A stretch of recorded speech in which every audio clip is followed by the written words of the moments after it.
Freaks and hotties, everybody gotta get down. Hey!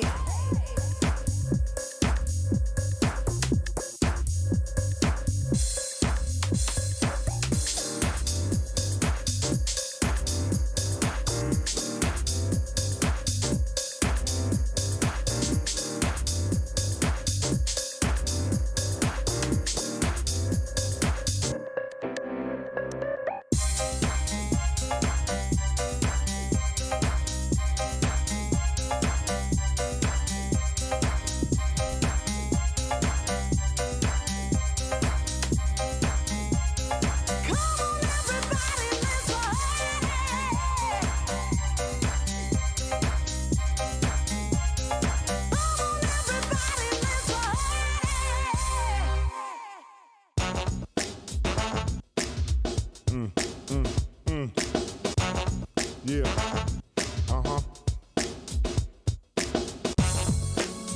Come on, here we go. Make it funky. Woo.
Come on, right here, break it down now.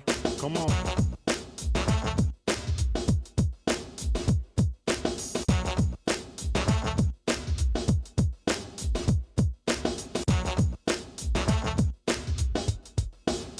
Make it funky.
freaks and hotties.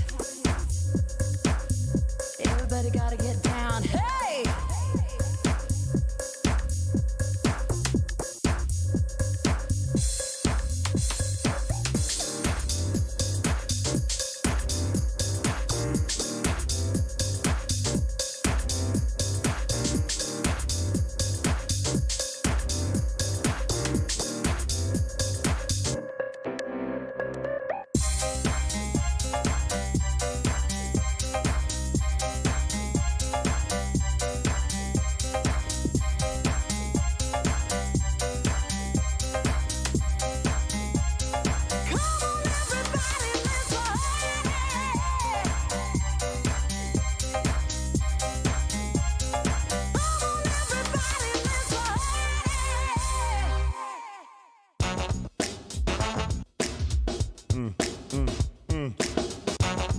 Yeah. Uh-huh. Come on. Here we go. Make it funky. Woo.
Right here, break it down now. Come on.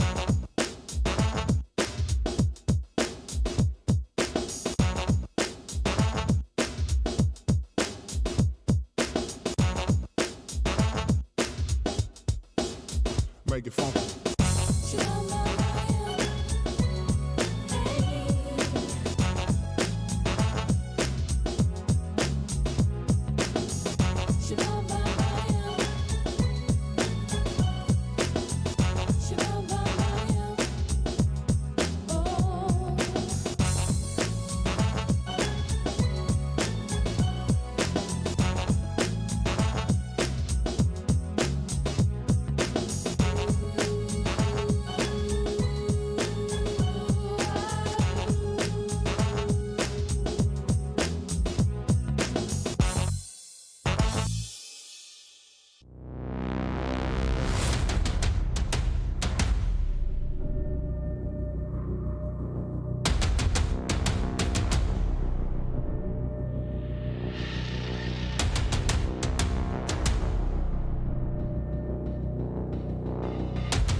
To make a clutch like that happen in the grand finals. It is not easy, ladies and gentlemen.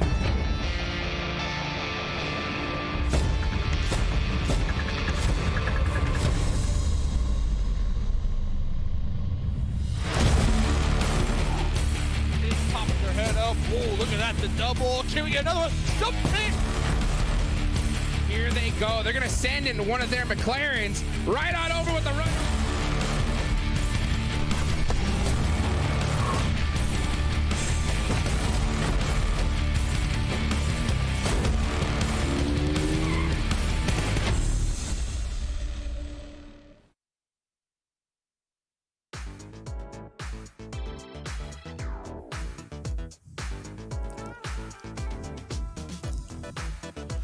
PMPL NA Day 3 Week 1 League Play Mustache Date here, reporting live from the battlefield. I'm talking PUBG Mobile, baby. Yesterday was the day for comebacks as the Titans in the lobby were fast asleep. Today, top 16 is the goal. Who will move forward to the first super weekend here in PMPL NA? Well, I got Glitter and I got 7 covering all the important topics here today. How's it going? Once again, back on the desk with both of you. Feeling blessed. How's it going today, Glitter? I am ready for today because after what we saw yesterday, you were talking about it, those comebacks, there's going to be a battle for a lot of those teams towards the 16th area of our standings to really secure a spot in the Super Weekend. So it should be a spicy day 7. It's going to be a nail biter, and that's why I'm so hyped up for today, because it's so close. We didn't really have a standout performances that in match 2 from the standout performances from day 1. So it's going to be an interesting day. Well, if you want to see these standout performances, follow the socials. What are you doing? How many times I got to ask you to do this? We tweet everything. We post stories about everything. And you might even find some glitter and some 7 sprinkled in there on them socials as well. So shout out to everybody tuning in today to day number 3. And shout out to everybody. Oh, I saw that. Shout out to everybody who does follow the socials and who is going to follow after that plug. Shout out to you right there. But let's get into the day. The overall, each team played 8 games so far. Here's the overall, Glitter. Okay. We've got a lot going on here. And obviously Lazarus still on top with a decent margin here, 7. But I think one of the big stories of the day yesterday was the squads like Mezexis, like WallStreetBets that are now finding themselves in a top 3 position. Definitely. I think this was a big surprise for a lot of us. Mezexis is currently in 2nd place with 86 points. WallStreetBets. And then, honestly, a big surprise for me was Nova and the performances that they had in Sanhok. They were the first team out every single time, and I don't think they even got a chance to get that many elims. I think they only ended up with just 1 elim into Sanhok, so that's the team that I'm going to be looking at closely. And with that said, 4 Bros in 6th place, I mean, that was that team that caused a lot of issues for Nova in Sanhok. If I'm not mistaken, I think we'll be playing 2 Sanhoks today. So we'll get to that as we go here towards the 2nd page. We do have Knights with 66 points at set. I mean, they're maintaining themselves, Glitter, within the top 16, which is ultimately what you want to get to Super Weekend. So I'm gonna hold back on my criticism until we actually get to Super Weekend. We do see Execute there and 19 Esports at the 16th spot, Glitter. And yesterday we actually saw them fight Knights and take on the fight tonight and win that engagement. So I'm hoping we see that kind of action from 19 Esports again. Yeah, we saw moments of some really good gameplay from 19 Esports, and they were one of those teams that I kept calling out, saying, you know, they've got ratio-wise, they've got way more elim points than they have placement points, and they started to kind of work on that towards the end of the day, closing out the day with, I believe, it's like a 5th place finish. So they're trending upwards, but they're right on this bubble, which is a scary, scary place to be. So they're at 30 points, right? So now behind them, it's going to be HTV, K19, Dope Esports, and the Hitlist, and all of those teams right now are currently not qualifying for the Super Weekend if we were to cut it off right here. But you can see how close HTV, K19, even Dope Esports are to 19 Esports' spots. So it's time for the bubble graphic, okay? And we're going to talk you guys through this. We're estimating that 45 points is going to be the threshold that teams will need to achieve in order to qualify into the Super Weekend. And if you recall from the overall standings, 19 Esports is now at 30, right? So you can see this here. Chosen is already in a safer spot. They are 1 point above where we think that threshold is going to be. And then everybody else below is going to need to be working their way up to that 45-point threshold. 15 points for 19 Esports, 17 needed for HTV. Down from there, 30 points though for the Hitlist 7. That's a pretty big gap because they haven't performed consistently enough. I mean, like, you can get that in one game, right? But they need to have an insane performance in order to do that, and it's getting a little scary now. Yeah, it is a humongous gap for the hit list, and I'm sorry, the hit list. I said I was gonna hold my criticisms up for some of these teams. You guys are veterans now. We have seen you guys over and over again, and I feel like it's always the same storyline. As we're looking at their stats here, I mean, they've been able to put up 10 elims, but the damage is just abysmal. And with that said, if we look at HTV Esports, right, 2,700 damage, but look at the amount of Valiums in regards to comparison, in regards to conversion of being able to convert the damage that they're currently putting out into Illims. Luckily for HTV Esports, they have been able to perform well in regards to placement points. Hopefully today will be the day where they can get their Illims down. And then if we go to the other ones, 19 Esports, they've been able to pop off with the Illims. You heard me talk about it earlier. They were able to win engagements against Knights. Something I want you guys to keep in mind. You said almost 30 points, right, Glitter, for the hit list? Yeah. They've only been averaging about 1.6 points per match on the past 10 matches. So my hopes, I hate to be this bad guy, but I'm going to have to be that guy. I don't think they're going to be able to make it unless we just see a huge change. Luckily for them, and something that I was kind of referring to earlier, Glitter, is that between 17 and 20th, the only difference is about 12 points. And if these teams, I mean, they're here for a reason. If these teams can get it together, I feel like those are points that they can definitely gather in just one match alone. Now, they have to worry, because with 19 Esports, we saw what they were able to do yesterday. I feel like, Glitter, if 19 Esports can actually get it together, they might be passing the Chosen, they might be passing Vamp. What do you think about that? Yeah, I mean, I wouldn't be surprised. Like I said, they started trending upwards towards the end of the day. They already had their aggression kind of in the bag, but they just needed to work on those placement points. They felt a lot more solid, and now they have one final day of opportunities to step it up here. And I mean, Dave, this is obviously a team that we've kept our eyes on for numerous seasons at this point, and they're finding themselves in a spot we don't typically see them in. So what are your thoughts on 19 Esports? Do or die today. Honestly, do or die today. It has to be the day that they pop off. And I think a couple teams recognized this yesterday, as it was that halfway mark of the league play. For example, HTV, we see them in this clips. Early game, HTV, in my opinion, were the only team really pulling up and trying to get involved early game. Did it work out for them? Not so much, but I do appreciate that they recognize, okay, early game, this is our moment to try to get some elim points. Let's go for it, because we need to catch up. So hopefully 19 Esports can kind of have that same mentality here today, because I want to see them. I want to see them playing this Super Weekend. Let's be honest with each other here and talk about being honest. We got to be honest. I want to see them stats, baby. Them stats for the top 3 players here, Glitter. What stands out to you?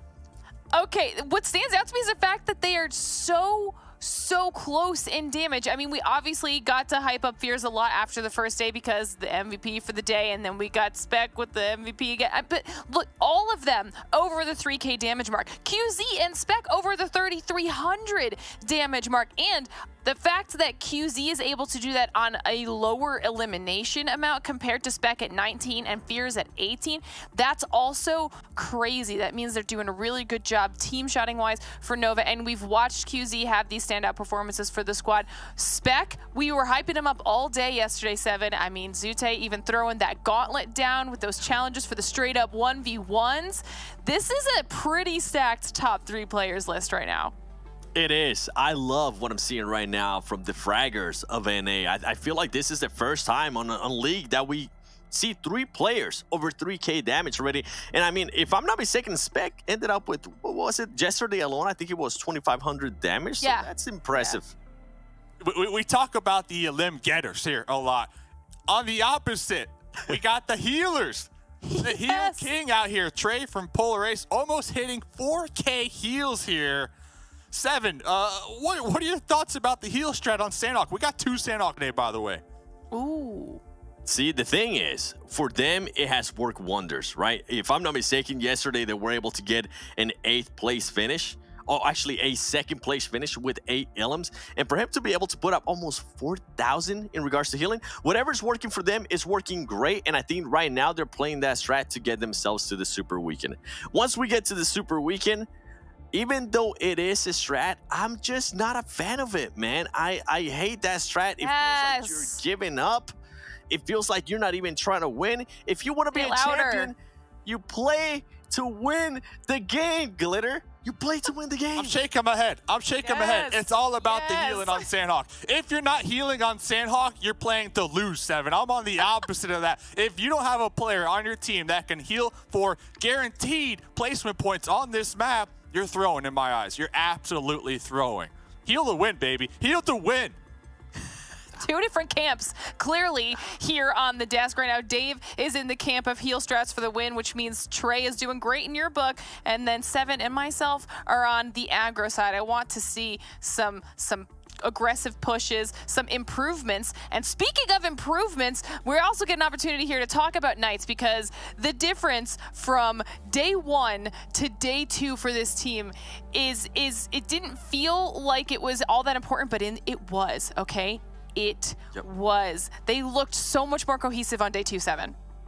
They did, but sadly for them, the average survival time, it felt like they were just getting into rotations where it wasn't working out for them, or they were getting into engagements where it just wasn't working out for them. I do want to show, in regards to this graphic, how consistent they are being with damage, how consistent they are being with elims, and this is a team. Remember, if you rewind to day 1, we're telling you, hey, this is a team that it might take them a little bit of time to get it together, or it could be that they just don't want to show all their cards, right? Maybe they do have it together. Maybe Tensa is that Big Daddy Tensa that we know and love, and he's just gonna pop off on the Super Weekend.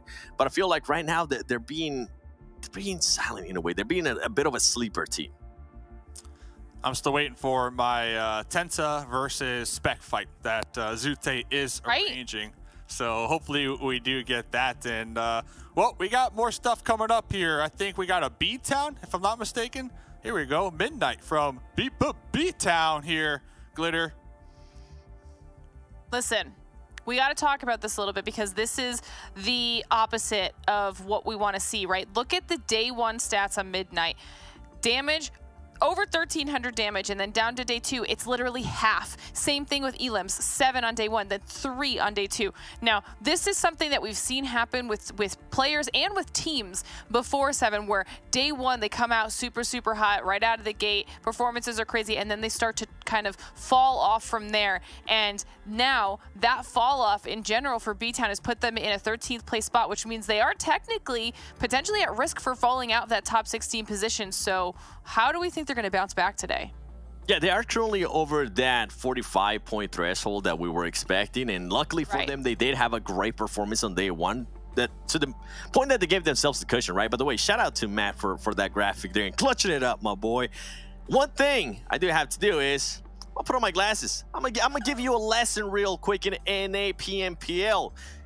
That graphic reminds me of what we saw with XSET and Polo. I don't want that to happen with BTOWN. I don't want a team to be depending so much on a top player. And if you are going to be depending so much on a top player, you got to make it work. And you better go back, rewind, watch the gameplay of what Knights was able to do with Coops when they were relying just on him. You know what else this reminds me of? Last season, we had 7's insights right there. So shout out to you, 7. I love listening to that, man. The big brain. And talk about the big brain. We got the schedule here. I want to go to Glitter on this one because I'm pointing out Nova Esports. Everybody knows, at least in the league play, Nova and Sanhok, they don't go together. Not at all. And Nova here are playing both Sanhok matches tonight, Glitter. Yeah, this is a little bit rough. So Erangel has been Nova's best map by far, and Nova is going to be in Group C as the group that is sitting out on that map, which means they're now on Miramar and they're on Sanhok. We've seen what's been happening at Sanhok with 4 Bros not really going their way, and he has a quick refresher on those groups so you can see where they all fall. But that, and then honestly, they haven't had overly stellar performances on Miramar. They've had some decent performances, but nothing that really matches what we've seen out of them on Erangel. Granted, I feel like yesterday kind of tanks those stats a little bit because they did fall off yesterday, so we'll have to see if they're able to bounce back. But my biggest concern, like you're saying, Dave, is those dual Sanhoks that they're going to be playing both of. Yeah, luckily for them, on that first Sanhok, Dave and Glitter, it's going to be that 4 Bros is going to be sitting out. So maybe we'll finally get to see Nova take advantage of 4 Bros not being there on that hot drop. And let me ask you this real quick. I'm not sure how much time we have before these players are ready to get into the game here, but I know we got some Nova picks. I know we got some Knights picks, but I want to ask you, what team are both of you kind of going to be watching out for today? Maybe a team that is on the cusp, on the hunt down to qualify. That's a good question. So I'm going to go to Glitter first.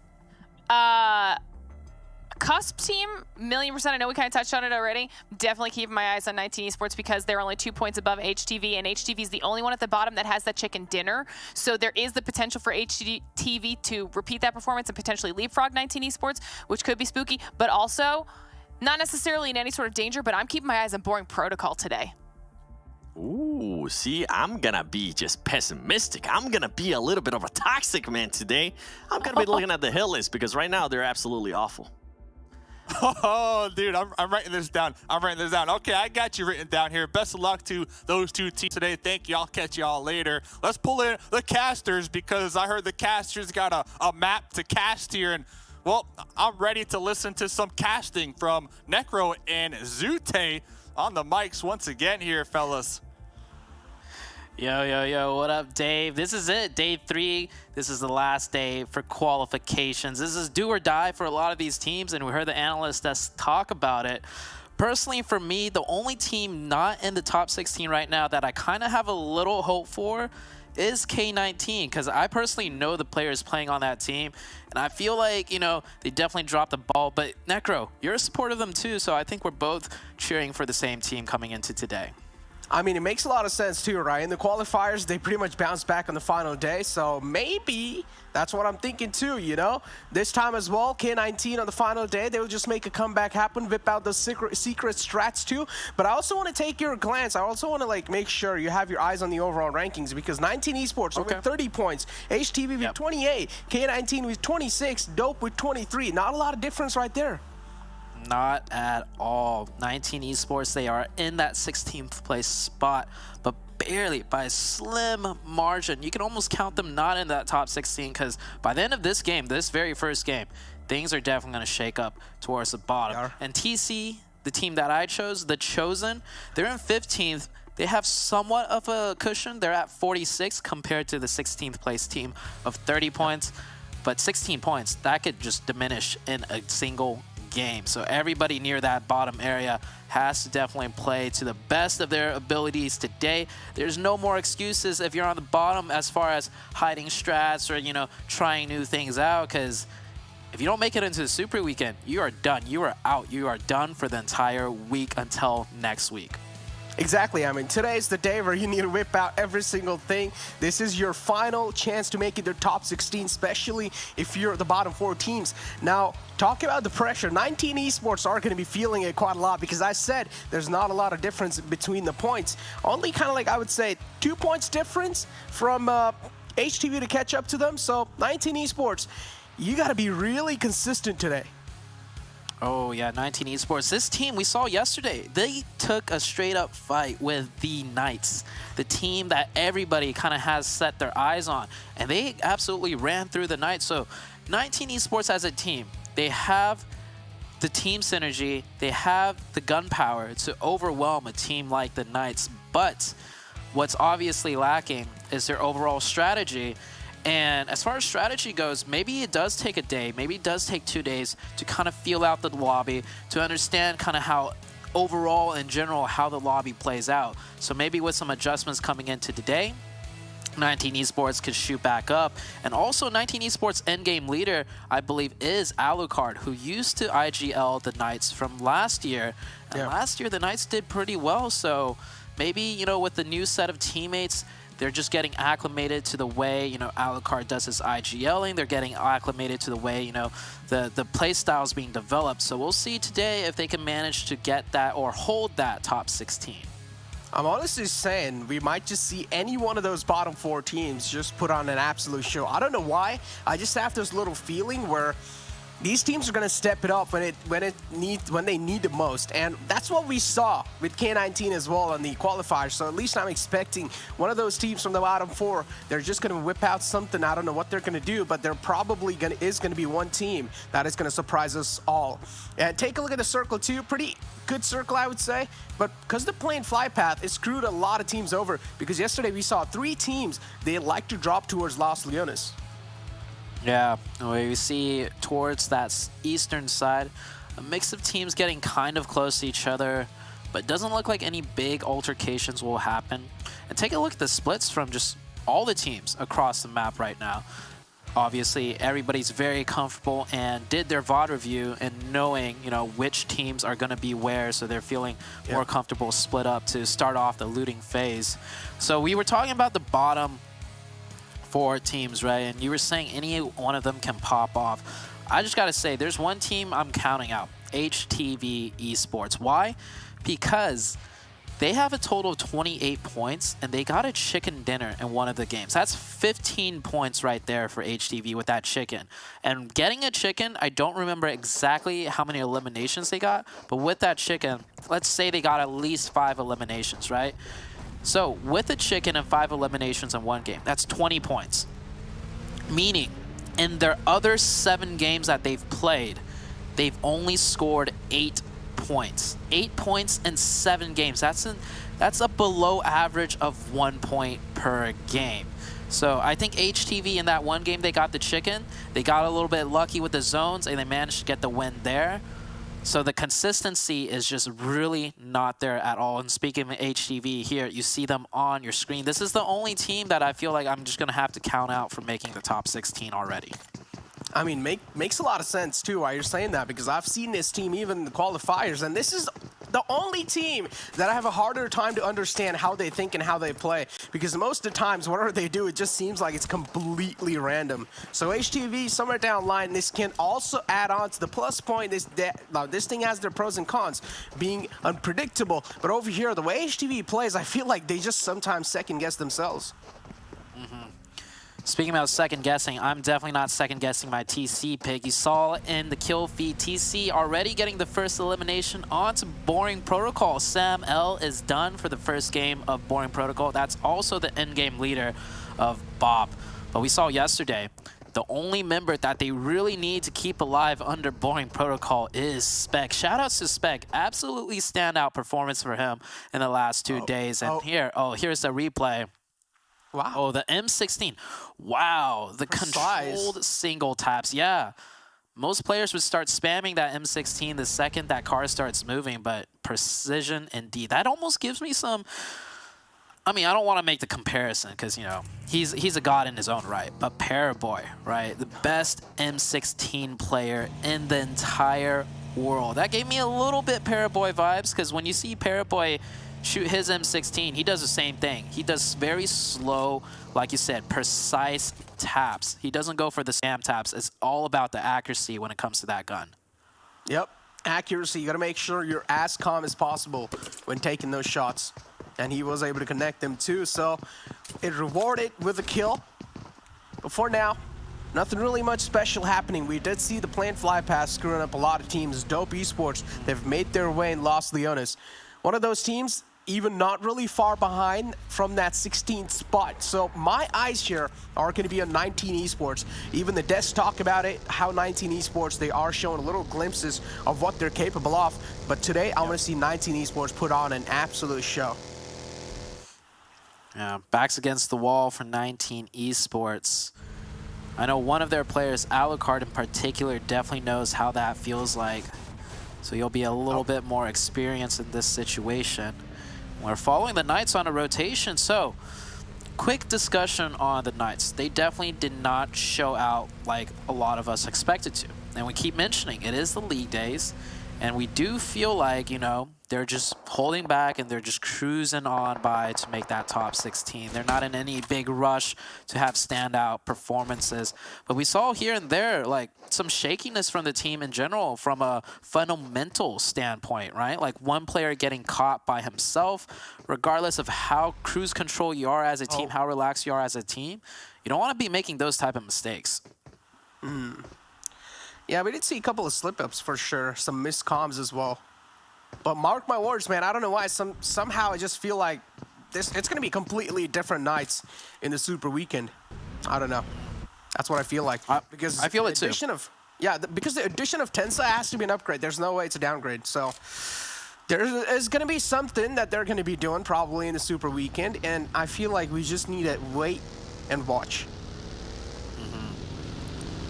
Let's do a quick roll call of the bottom teams competing in this very first game right now. So K19, one of the teams we mentioned, they are sitting out on the very first match. HTV, we saw earlier, they're on that northeastern or eastern side of the map. And 19 Esports, taking a look at the map right now. Oh, sorry, 19 Esports also another team sitting out. So yeah, a lot of the bottom teams sitting out in the very first match of the day. 4Bros taking a potential fight with XSET right now on your screen. But now you also got to understand, this gives a huge chance for HTV to try and make something happen as those teams are sitting out. So maybe HTV, they'll need to set up a goal for the teams that are above them, which is 19 Esports or even teams below them. But for now, I'm going to hold on to my words as 4Bros. Master OPs went down. It's the first knock yet from the side of 4Bros. And XSET, they're going to be having little smirks on their faces because they've already started things off with an advantage. One man's trying to go for the res, but is that going to be a possible thing? That's what I want to know. A great nade placement coming through. Glass taken down quite low as well. 4Bros now, they will have to play a little safe. There's sandwich right now between the Knights and XSET. That first knock actually was the Knights shooting one of their players in the back, but 4Bros, they're not backing down. And if anything, they're going aggressive. They're peeking over the top. As soon as Killswitch gets that med off, he should be able to do his thing. And yeah, he gets one. Almost gets the second. Where's the follow-up? Laurie down to 1 HP. And he's still fighting. He's not even going for the med. He's keeping up the pressure for his team. And there's the trade. Right now, 2 down for 4Bros, but Leon's got that off angle on the bottom ground, but maybe not the best one. God. He does connect the shots though, and J7 goes down. J-Way with the follow-up, and that is 4Bros taken down. I think 4Bros took that fight though because they were pressured to from behind. The Knights were right at their backs, and they knew they could not just sit still there. They would have eventually gotten taken out, so they went aggressive, took a disadvantaged fight, and of course it didn't work out. I mean, they were heavily relying on Leon's flank right there in that fight.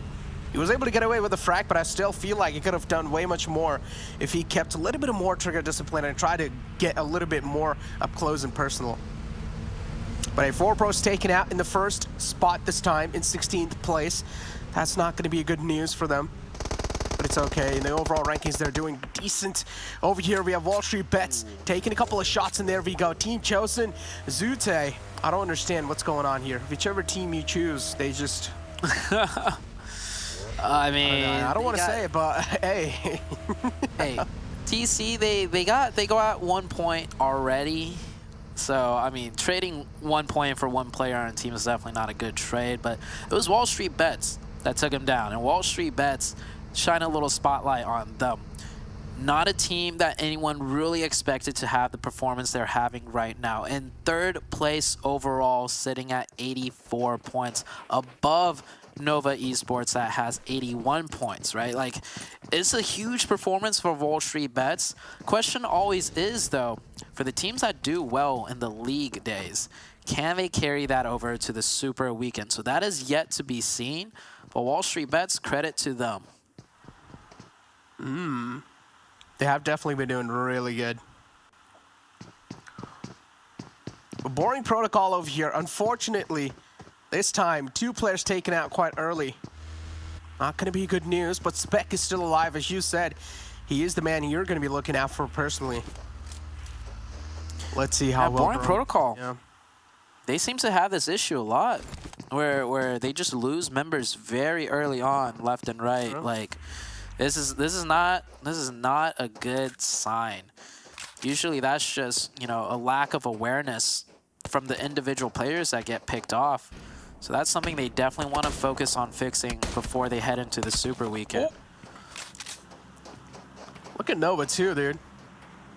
The amount of confidence these players have. He's like out in the open. He doesn't have any cover, but he's still going for those shots. And he's not even backing down, so gotta give props to that man right there.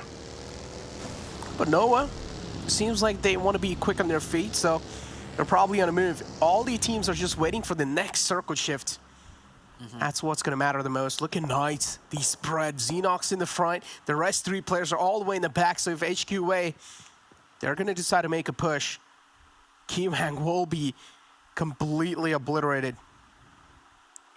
We saw the Knights hold the exact same split just yesterday in this zone too. Key thing to note though, last time it was Coops down there by himself, so seeing how the players are able to interchange positions quite fluidly is always a good sign. And not every player is set in a structured position. And with that circle shift though, the Knights are looking good. This might be a good game for the Knights. Of course, center of the zone. Also holding a pretty decent, strong position too. It might look like they're wide out in the open, but there's many ridges and control points right where the Knights are. No, it's looking really good. And the way they've positioned themselves as well, they have high ground to work with, a lot of visual info to try and convert to the players. But on the other hand, you also do see Boring Protocols kind of closing their distance with the players of HQA, so that's going to be a little tough for them because the man advantage is clearly on the side of HQA. So Boring Protocols, they're going to have a tough time to breach through HQA's defense, or maybe they'll just need to take a stop for now. Dope, right next to the players of Polar Ace. This is going to be a risky rotation for Polar Ace. They're just going for this combat right there. Dope Esports spotted out, but Dope as well. They're not taking any shots just yet on Polar Ace. Trace Weekles is smoking. Shouldn't take that long of time to try and make it blow. But Dope Esports, look at this. Fishy kind of separated out from the rest of the pack, taking little shots. Mance proned out in the open. Chronix, you knew where Fishy was, but he's still proned out in the open. Interesting. Yeah, he should have went for a smoke first before anything. But that's good news for Dope. Dope right now, the 19th place team overall, sitting at 23 points. So they need every single point they could get. Picking one up onto Polar Ace is a good start, especially given the fact they're on the edge of circle right now, so they don't have too much to work with. Hopefully for them, they get the next circle shifted towards that eastern side. Polar Ace down to 3 for now. Taking a scope in at that compound that Dope Esports has taken. Trey, on your screen, man of the hour, especially when it comes to Sanhok, which, by the way, we're playing 2 Sanhoks and 2 Miramars today. So less Erangels to work with for these teams to have a more consistent, comfortable map. Yeah, and another thing that Desk was mentioning was Noah is one of those teams that is really good on Erangel, and now just having one Erangel to work with, they're going to have to struggle a bit here, but I'm going to hold on to my words for now. This is Execute versus WallStreetBets, and for now, WallStreetBets are putting in some work against Execute. There we go. Taken out in the close range, 4x. And now it's all down to Jason, the final man alive. He has the high ground to work with, but he also wants to keep his position unknown. Oh, the need was quite close. It takes him down almost to 30 HP. Yup, they exactly know, and it's cooked to perfection as well. Dang, this WallStreetBets team, we talk about momentum. They're definitely riding that momentum. Execute, by the way, was a team defending that position, so WallStreetBets came in and just absolutely crushed Execute, not losing a single player. And take a look at Nova's split on that northeastern side. A 1-1-1 split. That's something that we see the Nova team in China do quite a lot. So it looks like they're trying to practice their splits, especially given it's the league day and they've already qualified in. Next circle has shifted further once again to the west. Not good news for Dope, because Dope is going to most likely have to clash with the Knights now. And that is one team you do not want to end up fighting. Nova, with that 1-1-1 split, picked up a third-party elimination onto WallStreetBets. And that's exactly what the Nova team in China does. They play split up for one player to get that third party in and pick up those scrap points whenever they can. Learning from the best. Boring Protocol right next to Nova, though. Nova still needs to make their entry inside the next zone. Dope Esports are probably going to move in. Knights find themselves again in luck as they are inside the next zone already. Sticking close, as close as possible to next to each other. Dope Esports is right in the back, so maybe if Dope Esports, they decide to go inside the zone, they're probably going to be going against Knights anytime soon. BTOWN right next to Polar Ace. They're probably going to spot out this rotation here. But Jimmy quite close to the player Polar Ace. Fishy in the front, spots the man out, but unfortunately he doesn't have the high ground to work with. Jimmy, with the high ground advantage, is easily going to shut him down, and now his teammate also gets traded off right there. So Polar Ace, they got an equal trade. Not sure what that player from Dope was doing there by himself. The rest of his team is already trying to make their way into zone. BTOWN with 2 players knocked. By the way, the hit list is in a prime position with those circle shifts. They got the high ground on the northwest, and the hit list is the last place team right now. So this could be a big comeback game for them just as well as Dope try to make their way in. BTOWN coming in on the heels of Dope Esports along with Polar Ace. Polar Ace looking like they're going to have to take a fight with XSET as the circle keeps shrinking and forcing these teams together. Nova and the kill feed getting taken down right now. I think they're just down to 2 players. They are. The separation not working out, Zoo. I mean, they're trying to learn from the best, but they're not able to replicate it that well. Knights, again, all 4 players alive. The way they're playing, they're like a tight-knit unit. It's hard to separate Knights for now. They've got each other's backs covered. But I also want to pretty much guess on the next circle. I honestly feel like the next circle needs to shift towards Knights and Nova, or it will probably shift towards Knights and Nova. But here we go. For now, it's BTOWN versus Dope Esports. As Dope Esports, one of the man's been taken out. It's Midnight all by himself, trying to hold the fort down. But what a well-placed nade coming in from Casper to shut him down. So Midnight now taking out the game. Dope Esports, it's all down to Casper. All eyes on this man. Because Dope Esports, as you mentioned, they are one of those bottom 4 teams. Casper better put on his best Casper impression and just disappear like a ghost, because he does not want to attract too much attention now, especially being the last one up.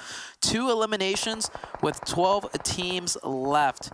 That's only a total of 2 points for Dope if they were to go out right now. So definitely want to get some more of those placement points as Polar Ace forced into the likes of XSET. XSET down to 3 players, but they have the defending position advantage, and Polar Ace is definitely not coming out on top of this one, it seems. Yeah, that's quite unfortunate. XSET having the prime positioning in that fight. Trey, too, cannot really get much done. And it seems like Boring Protocols as well are going to take an exit from this game. So Boring Protocols out the gate, too. As I said, the circle has to shift towards Knights, and that's what exactly happens. Knights find themselves in luck again, or more kind of like they were able to predict the circle pretty well, I guess, because I predicted that. If anything, even if the circle shifted elsewhere, Knights have a good position to work their way into the rest of the map. HQA fighting with Nova. QZZ, this is the man of the hour. One of the top performing players that we've seen recently. New addition to the Nova team. He's already knocked 1. Oh, look at how fast those peaks are. Oh, and the turnaround. Oh, the third party from downrange, though, by the Knights. Oh, come on, Xenox. Give QZZ the highlight reel he deserves. Now, QZZ, by the way, I'm not 100% certain where he is playing from, but we do know some of the Nova players are playing in from China at a high ping. If you're telling me that's what that man can do at 200 plus ping, ship him, move him to North America, man. I can't wait to see if the whole team is on stable ping, just exactly what they could do. But that was nasty. That was mechanics at its finest. Exactly. The way he was peeking out, too. It was like crouching behind the cover, then peeking out again from the left and from the right, doing the same thing. He was repositioning himself over and over again. But Knights, unfortunately, just third-partying that entire thing. Knights, again, having all 4 players up. This is the team that has the most advantage overall. But the hit list as well, as you mentioned, the team that is all the way in the bottom of the overall rankings, they're as well doing really good, keeping all their players alive. But HQA is going to be another one of those teams they will have to go against. And HQA, up till now, they've been doing phenomenal. Look at this, Dope Esports, Casper, all by himself. Knights sniff him out, and they take him out. Nice double nade from the side of the Knights, working together in tandem to secure that one. There's a hit list in the distance right now. They are barely in the edge of the circle, so they don't have to really take any fights. But hit list, they're down to 3 with only 1 elimination points to their name. So they need that circle blast, because if it goes anywhere else, the hit list's only cover piece is pretty much left exposed, and they'll have to cross over that top hillside. Right now, the top teams in the best positions, I would have to say, is definitely the Knights and XSET. Team Panther as well. Not doing bad, not doing that bad. But the next circle, I feel like Team Panthers might just find themselves in luck. There's a high chance that it's probably going to be shifting on the left side, so Knights, they will have to work hard if it does happen, or if that does come true. But the Hitlist trying to take a dig onto HQA. HQA, both these teams are out the zone, and yep, that's what exactly happens. The circle shifts towards Team Panthers, kind of close to them, but XSET, J7 has already booked a slot for the rest of his team, so they should have a clear pathway moving inside. So Team Panthers, they will still need to try and make it in. HQA, though, still outside the zone. They're getting pinned down even by Knight Xenox, and they're also being caused a lot of trouble by the Hitlist. I love this split by the Knights right now. They send one player downhill to just pressure out all of the teams on the northern side. Even if Xenox doesn't manage to get any eliminations or he gets taken down himself, it stalls out both teams long enough to make the full force of HQA less effective. XSET's going to be doing a similar thing, taking a fight with the Panthers soon as the zone closes. The Hitlist and HQA going at it from distance. This is just working out better and better for the Knights. Yeah, it is, but a smoke pathway created from HQA. This is going to help them to cross in inside the zone and just create a lot much more problems for Xenox. Oh, all he's doing is just peppering down bullets, and that pepper is also fighting a lot of players. Xenox, all by himself, wipes out the entire existence of HQA, and also is going to be able to make it back to safety. I'm telling you, Zoo, these are some little glimmers of how Knights is going to be playing in the Super Weekend. You're absolutely right. They're firing on full engines right now, especially Xenox, but we still got 4 teams left. The Hitlist down to 1, trying to recover the rest of the team. You might be able to do it, and just as I say that, the Knights spot them out. It's going to be between the Panthers, Knights, and XSET, but I have to say, I would definitely bet on the Knights team right now. Just as I say that, though, man, that Caster Curse really kicking in hard, huh? One of them gets taken down. I think it was... I think it was J7 with the nade. Yeah, Tensa taken out. But Tensa is going to be able to get back up on his feet. And as you can see, the proactive nature from Knights. Look at that. Nope. Chico's all the way on the right side. He's trying to make sure that J7 isn't really being that aggressive, but unfortunately wasn't really able to save his teammates. So Tensa is going to get taken out, but it's okay. Knights, they still have 3 players up and also a high ground in this fight. So Knights have all the advantage in the world. There we go. They have the high ground, but it's a steep drop. It's a huge steep drop. They can't even peek in. They isolate kill switch, though. They 2v1 him. And Polo G, last one up for XSET now. Oh, Polo G is trying to challenge fights on all these cylinders. He's kind of separated out from the rest of the pack, so now Polo G is going to try to carry the flag forward of XSET. And Knights, they're just doing so good. Knights, they're being fearless. They're just trying to fight any other team that is popping up in front of them. They're not scared of anyone for now. They have 3 players up. Makes a lot of sense, too. The amount of confidence this team has. Polo G, well-placed nades coming in from Team Panther. It's going to take care of XSET. Now it's top 2 teams alive. Knights versus Team Panthers. I'm loving the synergy with the util. We've seen twice now a team throwing a volley of nades all at the same time, not giving a single chance to the opposition to survive the nade barrage, to let them heal up back to full. 4v3 situation, the Panthers at the disadvantage positionally, but they have the player advantage. Not anymore, though, as one of them goes down. Chico's standing too far up in the open. He'll get traded right there, and now we're set to a 2v2, but Coops will get that revive. It's looking better and better for the Knights. Knights is just playing this to pure perfection. Look at the positioning that Xenox has. He has visual on all the players of Team Panthers. He tried to convert that knock into a limb point, but for now it doesn't really seem that possible yet. Xenox, though, with a proactive play, and also Team Panthers pretty much doing the same thing. But Knights, they have an advantage, as you mentioned, because they have the high ground in this entire scenario.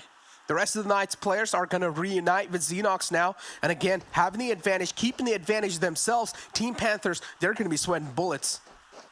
Ooh, if this grenade hits for Pappy, it's going to be huge. It does not connect, though.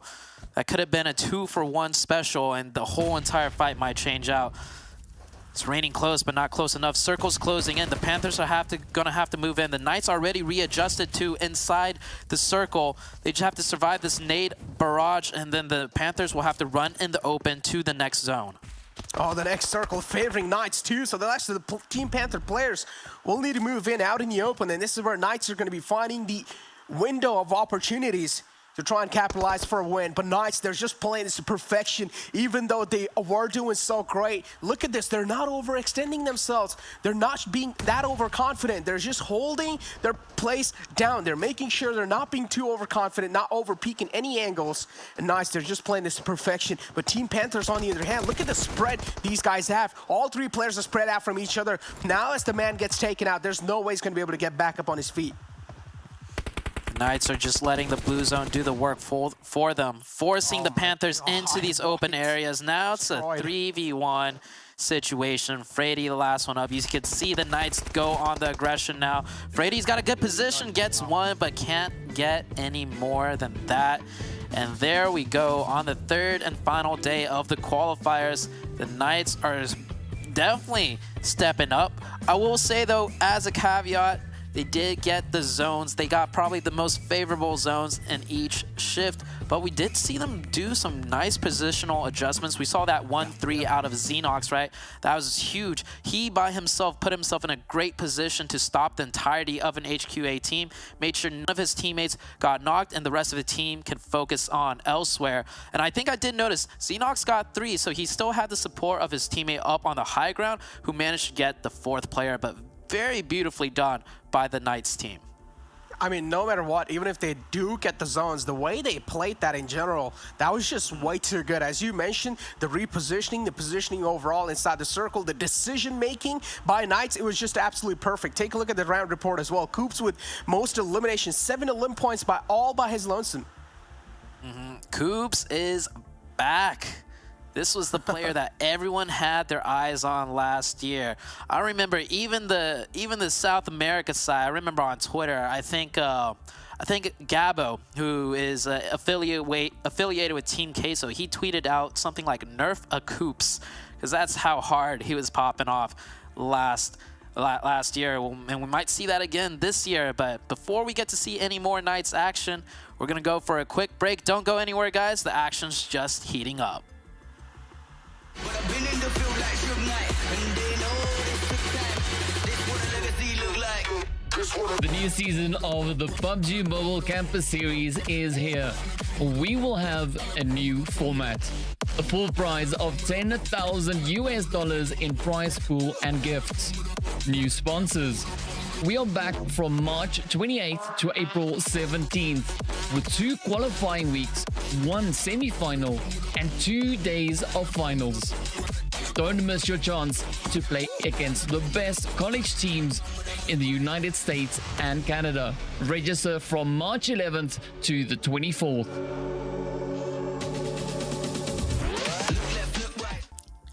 XSET and the Knights combined took out 29 enemies. That's 45% of the lobby. Actually insane. And before we get to the beautiful analyst, shout out to Monster Energy, our official energy drink partner of PMPL NA. Right there below me. Good stuff. So 29 elims from the Knights and XSET combined. 45% of the lobby.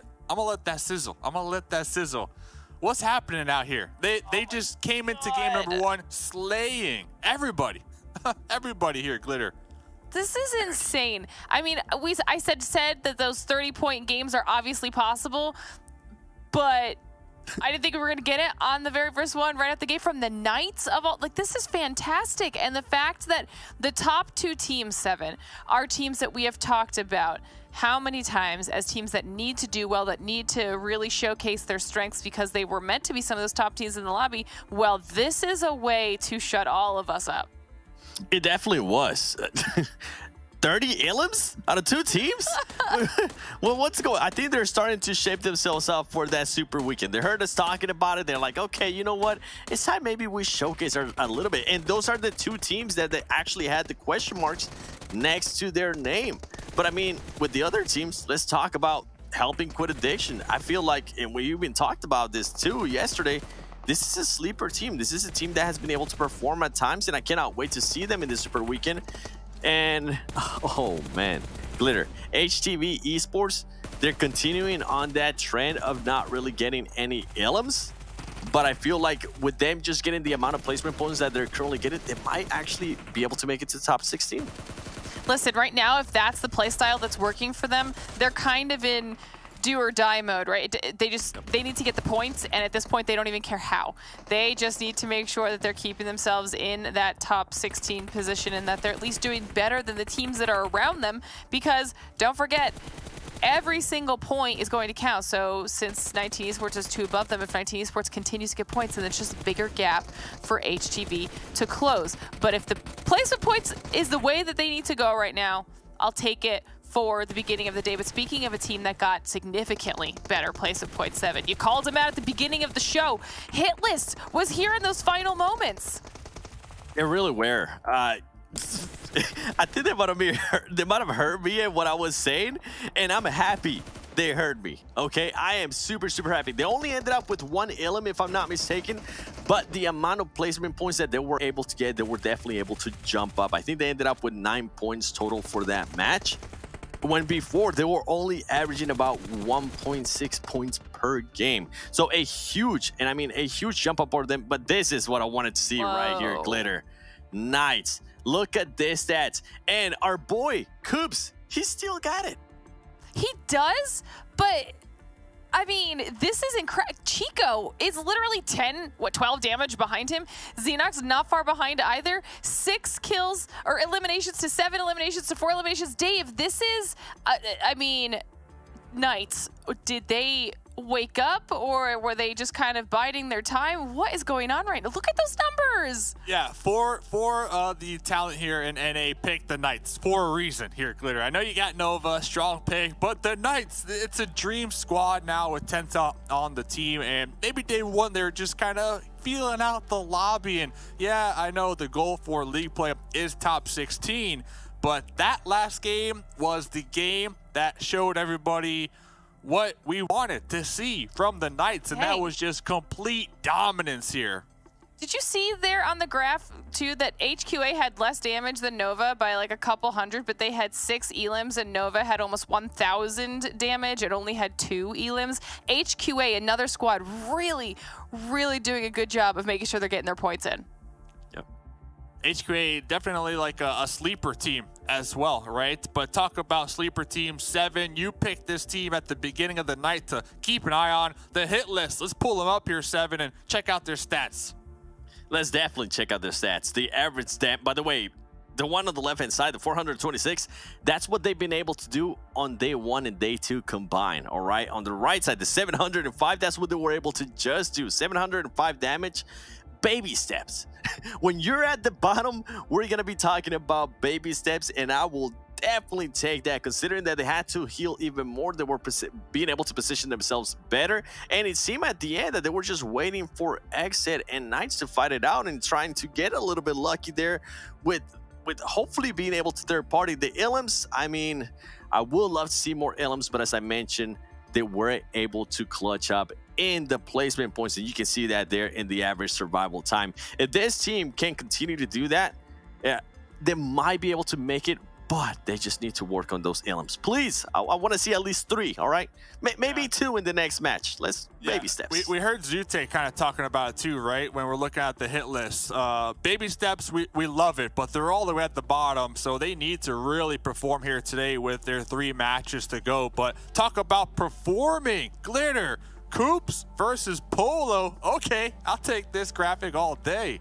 This is actually really cool. So we needed to talk about the 2 best players from the 2 top teams of this match. It ended up being Coops for the Knights and Polo for XSET. But look at these numbers. The fact that Coops was able to convert on that many more eliminations when their damage is actually that close is massive points-wise for Knights. But looking at everything else, I mean, we've talked about individually both of these players, 7, and they continue to be one of the massive reasons that these teams are really being lifted up. And then when you get the combined assistance that we saw on Knights, that's why they get that domination. Now we just need a little bit of that out of XSET, and they'll be good to go.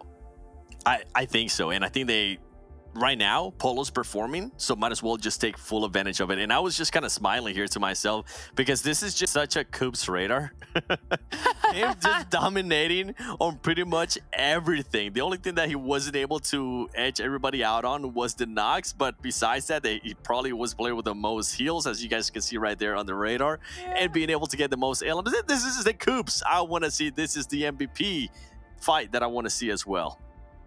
Let's go, Coops. And, well, here's the overall. Lazarus still going to be leading the charge in first place, but not by much. 101, and right behind them, we got the Knights hot on the case, 98. And then the Panthers. Last match was huge for them, Glitter, to be able to get that second place finish.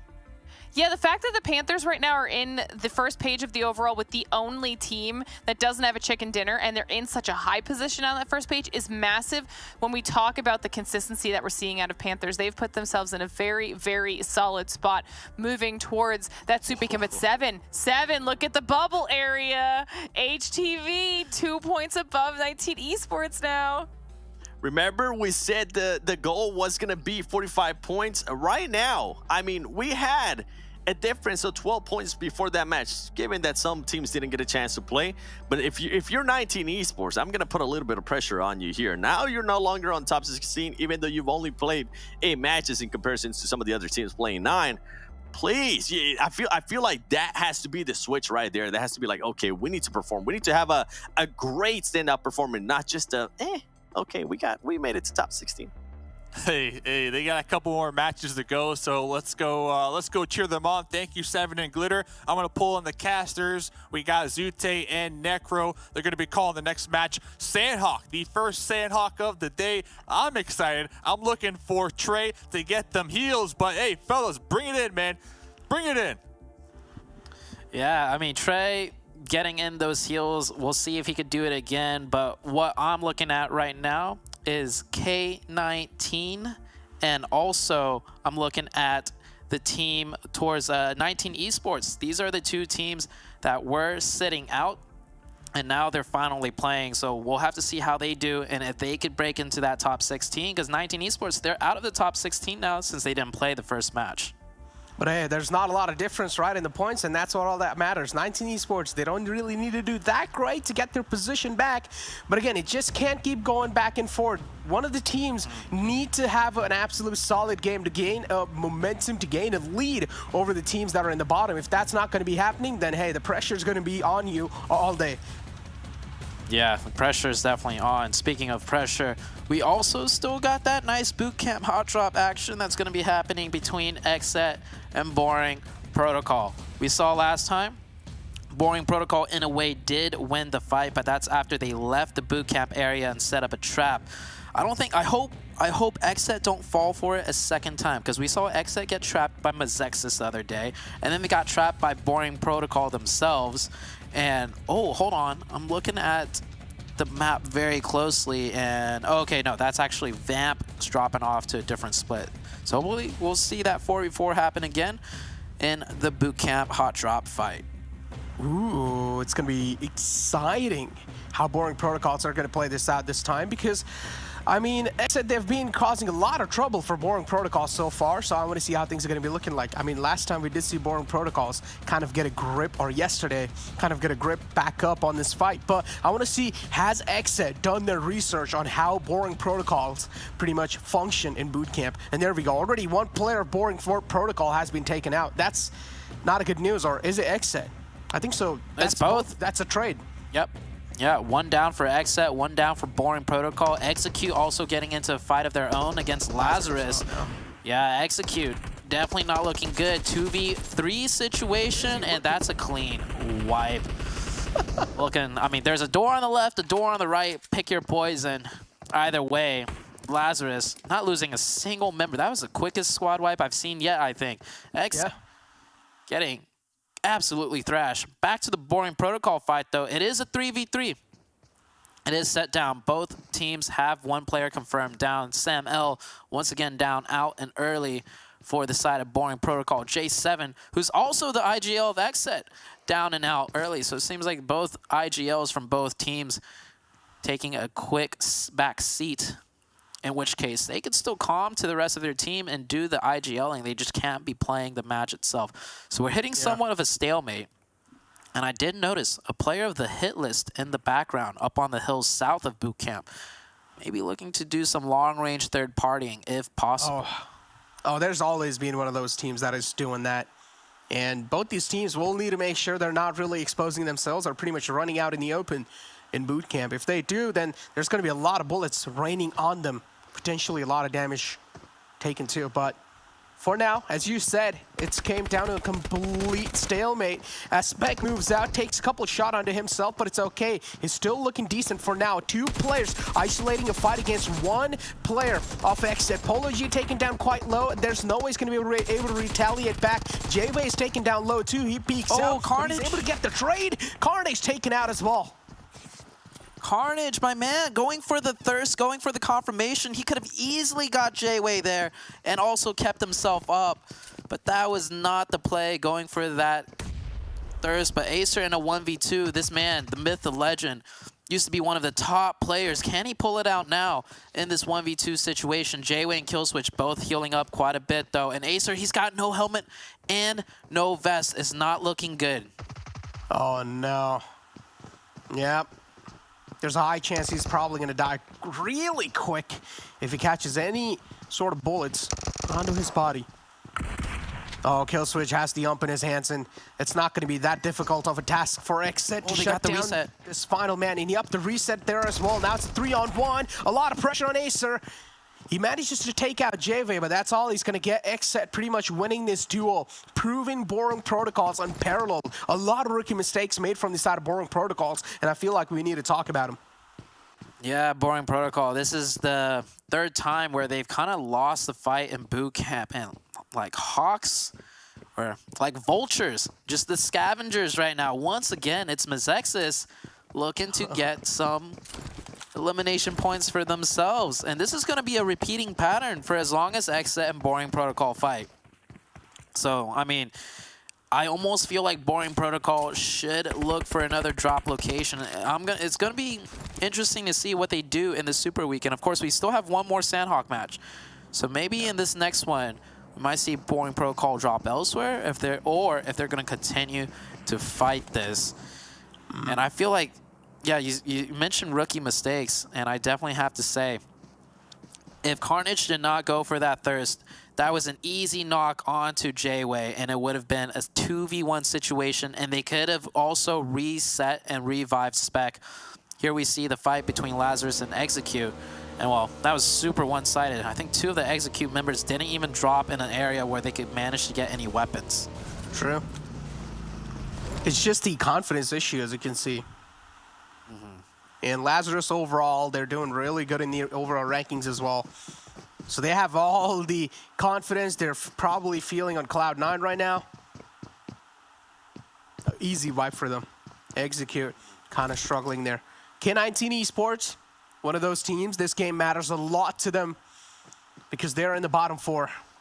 And if they're not going to be able to step up their game today, then hey, week 1, out the hands.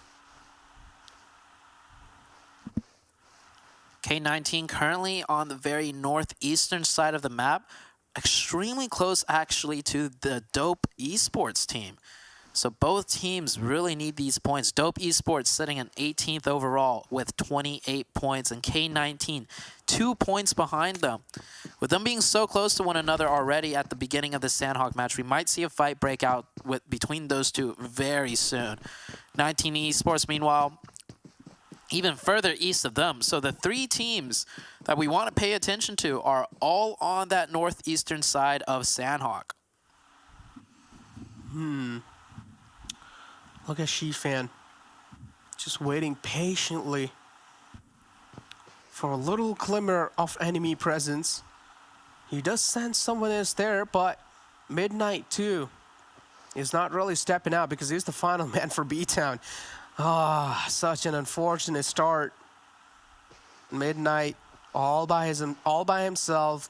All the rest of the players from BTOWN, they have their eyes locked on Midnight. A lot of hopes from this man as it's the final day to try and qualify in the Super Weekends. you know what this tells me about Nova? They do the VOD reviews. They do their research. Because 4Bros is not playing in this match, they don't just drop 4 people in Sami to start looting. They're doing a 2-2 split off the beginning of the match because they know they're not contested in Sami, which is more towards the west. And they drop 2 players around here specifically to camp and pick up some eliminations on BTOWN. You see BTOWN's down to 1 and Nova already have 2 elim points. So this team definitely knows how to maximize efficiency based on whatever they study in their downtime when they're not actively playing the game itself. And, well, if you're going to try and be the little brothers of the back-to-back PMGC, you know, global championship team of Nova off in the, you know, side of China, you better be doing all of your work in and out of the game. Oh, why is he staring at the stock like that? Interesting. But yeah, exit. All the 3 players have found. Yeah, they found a safe exit out of boot camp, and they're going to be using the back path to pretty much get on top and also gain a little bit of high ground and gain a little bit of more visual info on how things are looking around or near boot camp. I love this play by XSET because they're adapting. No longer are they trying to rotate further into the circle leaving boot camp, because the last 2 times they did that, another team stepped up in front of them and set up a trap for them. So this time around, XSET's actually going to exit further out to the edges of the circle because they already know. You can see right there on the mini-map, Mezexis has circled in front of them to where Boring Protocol was the other day. And even beyond that, the hit list is already set up further into the circle itself. So they are winning the fight in boot camp, and they're also starting to adjust to the potential, you know, teams of camping them out after they finish their fight. So really good and really smart out of XSET. Look at Team Chosen, though. One of the men is separated out, and Lazarus. They're quite close to that separated man right there. I'm pretty sure the separated man is pretty much just going for the Mets, and Team Chosen is probably going to go for the heal strat right there. HQA, though. They're taking a lot of damage in this fight, and Mezexis makes a lot of sense. The amount of confidence this team has to push this compound is because they've already found 2 knocks. They know maybe there's a chance that the other man was taken up, but it's okay. They have gotten 1 confirm knock, and they're going to try to convert it into a limp point, and that's what they exactly do. Taz trying to scout around the entire HQA squad. They're making sure they're keeping their anonymous factor in the game. I think Mezexis might have thought this was XSET, because we saw how aggressive they went off 1 knock. They probably thought it was only 2 players up, but after getting that confirmation, they know it is HQA, and they might actually slow down their roll. The circle did shift further south too, but Mezexis, they're very comfortable in the overall leaderboards. They can afford to take this fight and get wiped if that is the worst case situation that happens. So Mezexis, this team looking super confident. Yeah, of course, they're doing their due diligence, trying to get some more info, maybe potentially getting another enemy's location revealed, running back and forth. But yeah, HQA is not going to bite, so it looks like Mezexis is going to disengage off of this. Yeah, they're just going to back out from this fight. Mature decision, I would like to say, from the side of Mezexis. Oh, I thought he was actually going to switch to that M249. Could have been an interesting choice of weapon, but that's going to be a no for now. But, oh, that's in the open. There we go. This is going to be a revenge for HQA as they get the trade, and now Mezexis are also down to 3 men. And the man's just trapped behind this little tree. Now he has to make a smoke pathway, and that's what he exactly does. HQA, they played that to perfection. A lot of patience for that 1 single limb point. And there you go, Shibang pretty much finds another one too. Mezexis now, they are handicapped big time. That is just laziness out of Mezexis. There was a much smarter way to go up that hill, and that's just to drive further west, like towards the low ground, where you won't be putting... Oh, what are they doing? Huh? Okay, I will say, Mezexis, right? They're more than safe in the overall leaderboards. So they're just going for it to see if they can get the revive. Like, they probably knew it was a bad idea and a low chance of it working out. But like I said, they're good. They're good to make that top 16. Oh, so they're going to go ahead and just see what they could do. Yeah, look at King Pig. Approaching slowly and steadily, a snake in the grass. HQA realized they've got the grip back up on this fight, and they want to capitalize onto it. They sense those 2 elim points and they want those. But Mezexis, they're able to get the reset for now as Taz is back up. So now it's a 2-on-3. Still pretty doable scenario as King Pig's out in the open. If he gets spotted, that's going to be it pretty much for King Pig. But look at the next circle shift too, Zoo. This is kind of like keeping the teams guessing. Is it going to shift on the left side or is it going to be shifting on the right side? And I personally think, again, the next one has to be kind of somewhere in the center. Most likely we'll see both islands still in play. I'm kind of questioning why HQA did not go for that confirmation, though, and let the third Mezexis player just get revived. Yeah. But next circle shift is out, and yeah, it is still looking kind of like a 50-50 split. Of course, Painan smack dab in the middle. Nova with a huge spread on that southern side. Maybe might get into engagement with the Knights, but Nova doing their research should know the Knights team likes to stay in Painan in zones like this, so they'll be a little bit more careful if they do decide to go into Painan. And the teams that we really want to look at, 19 Esports in the Northeast with Dope also in that northeastern area. And of course, K19. All 3 teams that are on the chopping block right next to each other still. Look at this, man. Nova and Knights next to each other. This has to be a legendary fight if it does go down. But Knights, they have the prime positioning right now. Right in Painan. They're chilling. Mezexis, Tarzan inactive, a huge spread coming through from both these players. If Cyanide gets a little sight line on the player right there in the front, it has to be a knock, and then Mezexis, again, the pressure will come back on. It seems like Mezexis, they just want to be quick on their feet. They want to be as proactive as possible, book a slot for themselves in the next zone in a way much more comfortable fashion. Team Chosen, what is that? Oh, Gachi misses a lot of shots with the Uzi. He isn't really able to get the knockout, but it's okay. At least he's safe. Yeah, I think if he had the M4 out, that might have been a potential knock. Fortunately, he had the Vector out. You know, I want to try and spray out a car with a Vector. Just not the ideal weapon. But, oh, here's Mezexis. They did indeed crash into Painan and... Xenos. Wow. Well, they can win their ones. Oh, yeah. Tensa with the angle, though. 3v1 situation. Taz? I mean, we see Mezexis. They're not a team to be just, you know, counted out. They got the skills. They have the gunpowder. So there's a chance still that he might pull out something big.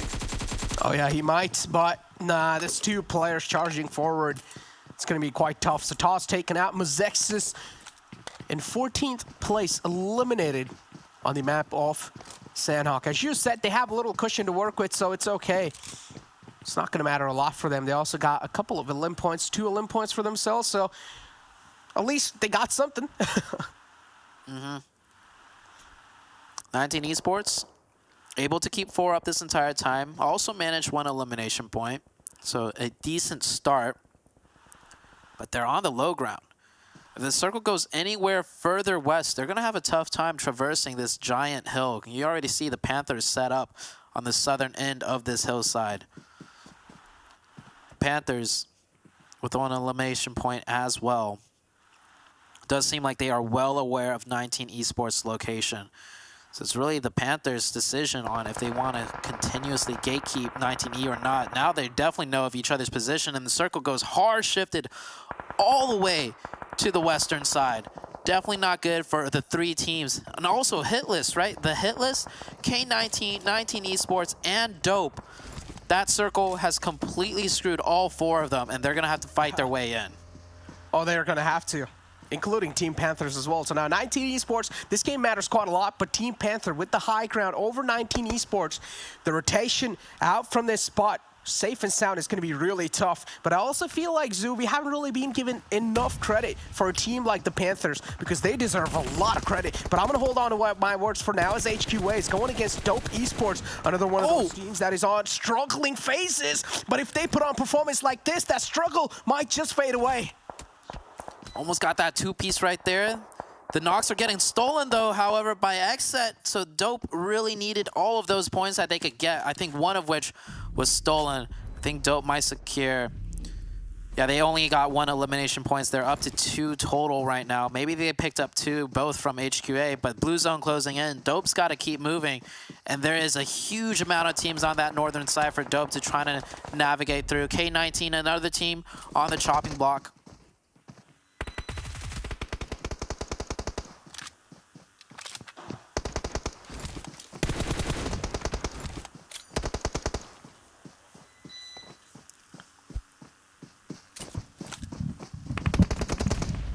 Russell popping off some really good shots right there. They're definitely fighting their way in, running over down the hillside in the open. This is like a minefield right now, but instead of mines, they're just being spattered by gunshots every which way. They already lost Vamp trying to rotate in on the circle, and the problem is the closest position in the circle next to them is Painan. You see it on your mini-map, so even if they can make it downhill, they got to make it into Painan and take the fight with either the Panthers or the Knights. Not a good look for them. TC getting into fight with Nova on the southwestern side. Kindness with that grenade is going to go over a little bit too far. TC down to 2 players. Gajia almost going down along with God Fan. They're going to back up. The pressure fire out of the supporting players of Nova too strong. There we go. 19 Esports. At least they found themselves a safe compound for now. As Rad is kind of left outside, but hopefully he has enough meds to try and heal back up. Or at least trying to go for the med strat. But look at the amount of teams that are stacked up in Painan. And this is quite huge. The Panthers as well. K19 too, taking a lot of damage from the Wall of Death. But Knights, they have the prime positioning in Painan, so they can try and convert that positioning into a lot of elim points if they play that to perfection. And it's Knights, so I'm expecting greatness and nothing else from that team. Coops and Tensei in one single house. And these two are trying to work it out together, as they do know K19 is trapped. And they're also kind of pinned against the Wall of Death. So the pressure's on them at night. They can play this freely. W Esports went out just earlier with only 2 points to their name. The Hitlist, another team that really needs to survive this, down to just 1 first aid kit. He's going to have to make that cross, but the Blue Zone's already closing. The Blue's going to end up taking them out, and if they go out in 11th, that's not even any placement points, really. Cyanide, a bad performance for them as well. Yeah. Out of all the teams that really need the points, only 19 Esports has managed to find a way inside the zone. With the way the circle shifted, it completely decimated all the teams that really need the points to break it into the top 16. The Knights fighting their way in. Killswitch backstabbing one of them. Killswitch, no meds left, only 2 bandages. Tensa has his eyes set on him. It is not looking good for Killswitch. He should be going down here, and indeed he does. We're down to 6 teams already. 6 teams already, and look at Lazarus too. They have a lot of visual info with the high ground they found themselves in. Team chosen alive too. 19 Esports, they realized the depth of the situation. They knew this is a really important game for them. For Knights is the only man, final man alive. Chico barely makes it back to safety with a sliver of health, and he's going to be able to patch himself up. And 19 Esports, Salty, kind of out in the blue zone. He's trying his best to patch himself up. For Wamps too, it's Swins trying to go for a med strat, and same thing goes with XSET as well. JV is still out there going for the med strat as well. So many teams in the outskirts, but 19 Esports, I like the strat they're trying to do here. They have Salty pretty much trying to confirm those positioning points while the rest 3 players try to get that chicken dinner. TC, another team that was looking a little bit shaky, making it into the top 16. It's looking like a good game for them, able to keep 4 up into the late game. 6 teams left. 19 Esports, 3 eliminations. Salty does go down to that play zone. That was the man doing the med strat just in case the rest of 19E couldn't find a way in. So that is perfectly fine. 19 Esports down to 3. We're going to see a big fight between Lazarus and TC. I feel like a 19 Esports with only 3 players, they could definitely chime into this battle as well. Oh, they can. And look at the Chosen. They have no other choice. They'll need to try and fight this out. Landland, he finds the opening. The rest of the players from Lazarus are quite low, so Landland's going to have a little bit of advantage in this fight. Catches out the man, pretty much trying to ejecting out from the car, and he's going to be able to convert that to a nice wipeout coming through from the side of the Chosen.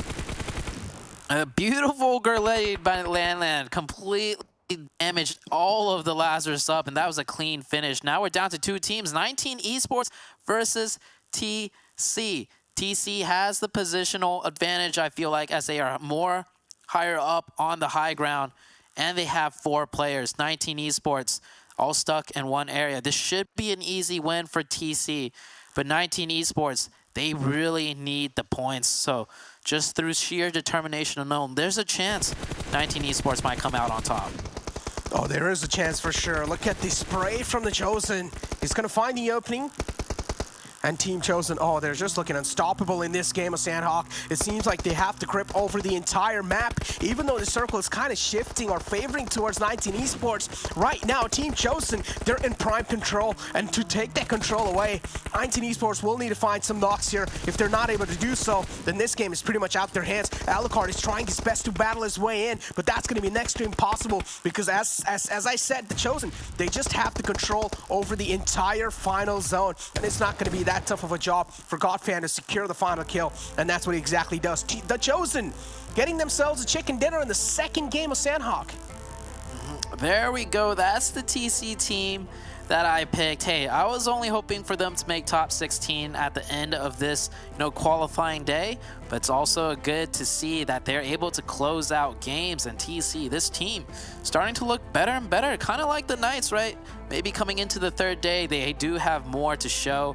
They're definitely showing it off right now with that big chicken dinner. Oh, they are.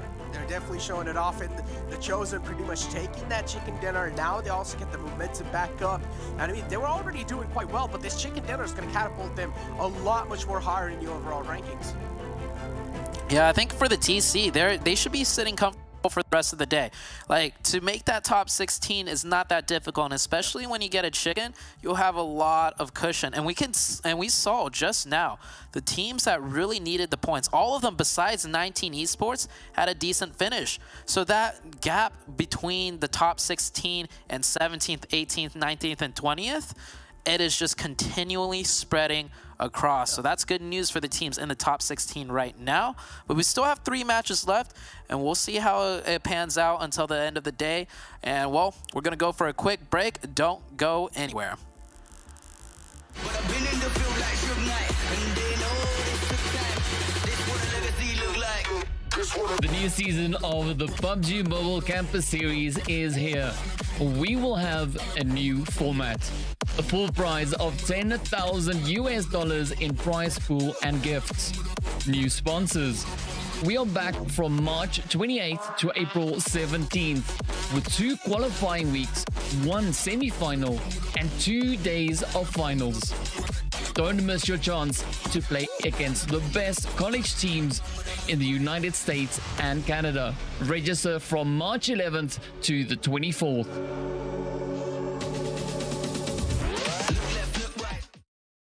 Sanhok, baby. Candy, of course, everybody knows that. Shout out to everybody out there watching, and shout out to Monster Energy, our official energy drink partner here for PMPL NA. That's me reenacting me drinking one. So Glitter in 7. Glitter in 7.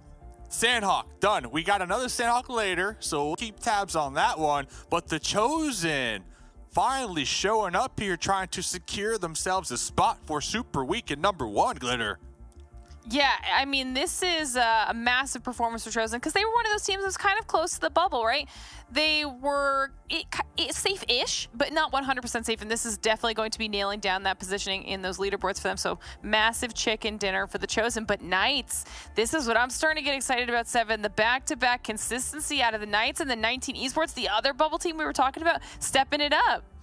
Yeah, I think this is huge for 19 Esports. This was a team that even before this match, you heard me talking about them, they had just dropped off the top 16, and they had 1 less game played than some of the other teams that were ahead of them. For them to come out and put on a statement like this after, listen to this, Glitter.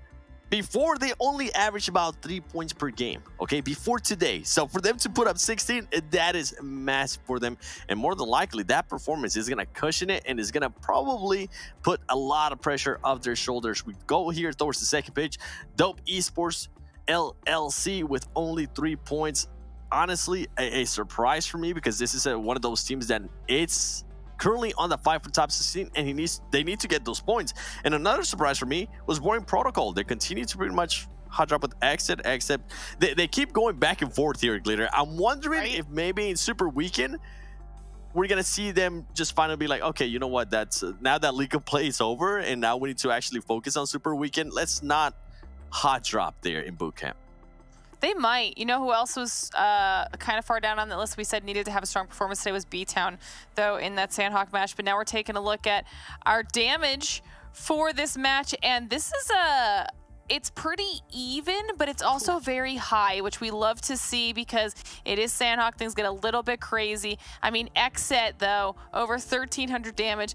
Chosen, very, very close, but I'm looking down at the Novas and I'm looking at the K19s because, and Mezexis, because you've got such high damage output, but they're not converting on those elims. Yeah, when you talk about converting, Knights. I think Knights finally decided to showcase some of their skill because from the first match in Miramar to now this Sanhok, we're starting to see more of that fragging power finally show up. And then we have from Lazarus, a man that we definitely got a chance to talk about a lot in the first day. It's going to be Fierce. He gets 600 damage, 4 elims. And look at this, Glitter. We talk about how Tensa was a great addition. We talk about Xenox, we talk about Coops. But Chico, to me, has been a player that can be very, very consistent for Knights with putting out 433 damage with 5 elims, Glitter. Listen, do you see the size of the shoulders on Chico? Okay, they can fit a backpack, and he's ready to carry people if need be. Right, Dave? Yeah, respect. And I like this this Chico that we've been seeing here. I know it's only 3 days so far for this PMPL, but last season Chico was kind of that support player, but now that Chico has these other 3 really strong players from North America on his side, I feel like that allows Chico to kind of flex a little more in his role. So we are starting to see Chico kind of come to form here. And talk about who we didn't see execute. We saw for about 30 seconds this game, and yeah, not the best games here for them, Glitter.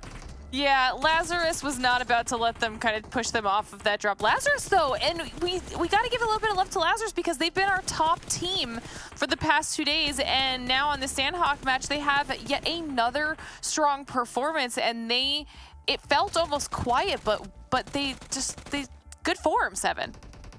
Amazing form. I mean, going, as I said, some of these teams are starting to get into form for the first Super Weekend. They are going to have a day break right in tomorrow, and then we come back Friday.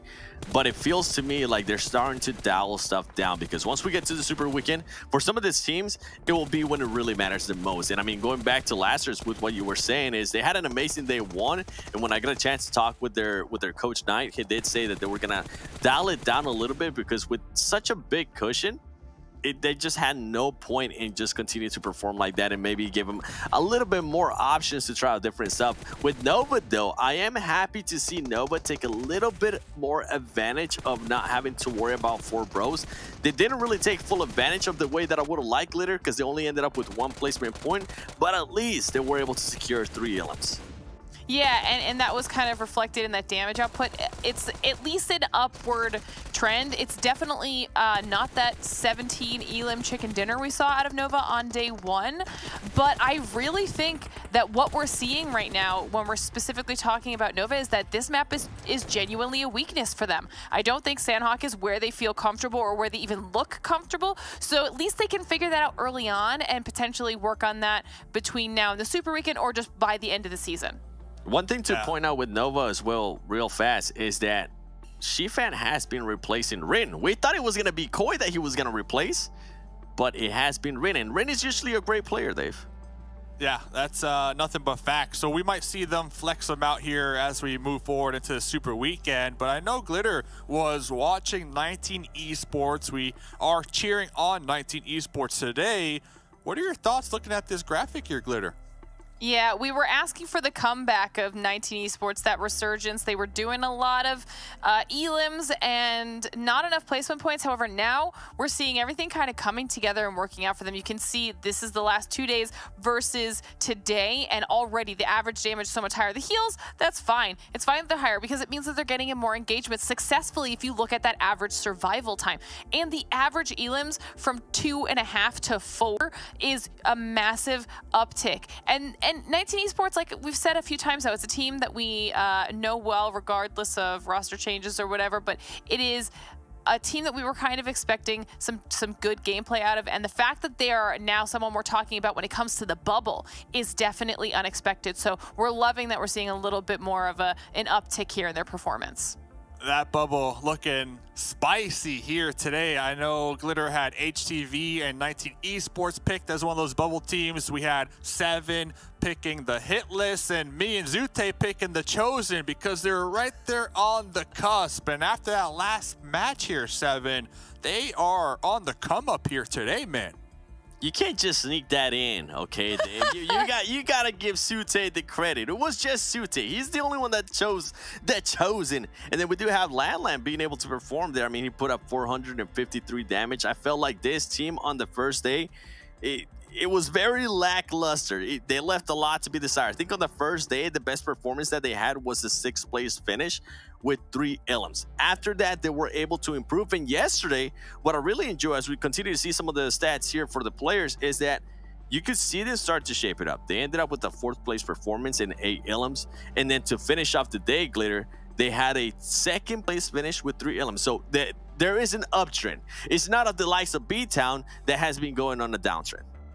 Yeah, which is it's very, very important for the Chosen because while they did have a little bit of a lead over 19 Esports coming into the day when it comes to the overall, it wasn't a massive lead. And if people are going to be consistent, then it's going to get chipped away very, very quickly as we now get an actual chance to look at the overall, and we'll get to touch back on the Chosen 19 Esports HTV area of these overall rankings, but Knights guys have finally jumped above Lazarus for that 1st place spot. XSET's now up there. I mean, we're starting to see some movement on these leaderboards, 7. Yeah, Knights decided to make the jump up today alone from 9th place all the way to 1st place. That just goes to show you what can happen here in just a couple matches, right? What some of these teams are going to be able to do in a couple of matches. And then we see a fall down here of 4 bros, given that they didn't really get a chance to play that last Sanhok. But I'm pretty sure they're watching this and they want to maintain themselves there within the first page. You see the Chosen being able to move up too. Polar Ace didn't get a chance to showcase their healing strats there at the end of that Sanhok because they weren't even playing it. And as we go down, Glitter, 19 Esports now push themselves up, and I love this right here. Look at the gap. In the last game, it was only a 6-point difference. Now it is a 14-point difference. 19 Esports had a great performance. Yeah, and you can see all those teams in yellow are the ones that are currently in danger of not qualifying for that first Super Weekend, and it still is going to blow my mind that HTV has a chicken dinner and is in that position, but you can see how much they're struggling there with the elims. The only team with single-digit elims at this point. They are doing very well in the placement point department, but that is not enough. That's not going to carry you to victory. You need to nail down your aggression because 9, when we are on day 3 of our game so far, 9 elims is nowhere near enough, Dave. Yeah, and I'm looking at Dope specifically here because they are in Group A and they are going to be sitting out the last match of tonight. So that means they're playing the next 2 games. And after that, hopefully they have enough points to qualify for the very first Super Weekend here. Meanwhile, the Hitlist, they are going to be playing in that last match. So if there was a certain number that they need to acquire in that last game, they can technically clutch it out here because they'll know that for a fact they have to overtake Dope Esports LLC. But here is the remainder of the maps played here today. Erangel, I'm sending this one to Glitter because Nova Esports, one of their best maps, they're now playing in this next game. Glitter. Yeah, it's gonna be a little bit rough, especially because It's the only time that they would have gotten to see that map here today. So you can see these are the participating groups for our upcoming match. That means HQA, the Chosen, and the Panthers are also going to be sitting out, which might put a little bit of an ice water douse on some of that momentum that the Chosen was starting to pick up. And that's something that we do talk about a lot, Dave, is are the teams able to recover after having to sit out a match? Does it help? You know, there's a lot going into this. There's a ton going into it. It's all about that ice water in the veins here. And thank you, Glitter. Thank you, Seven. Looking forward to catching you after this next match here as I'm going to reel in. Reel on them in, reel on them in. Zutan Necro. That's me fishing them in, by the way. Yeah, fellas. Erangel, next map coming in hot. How are we feeling about this one?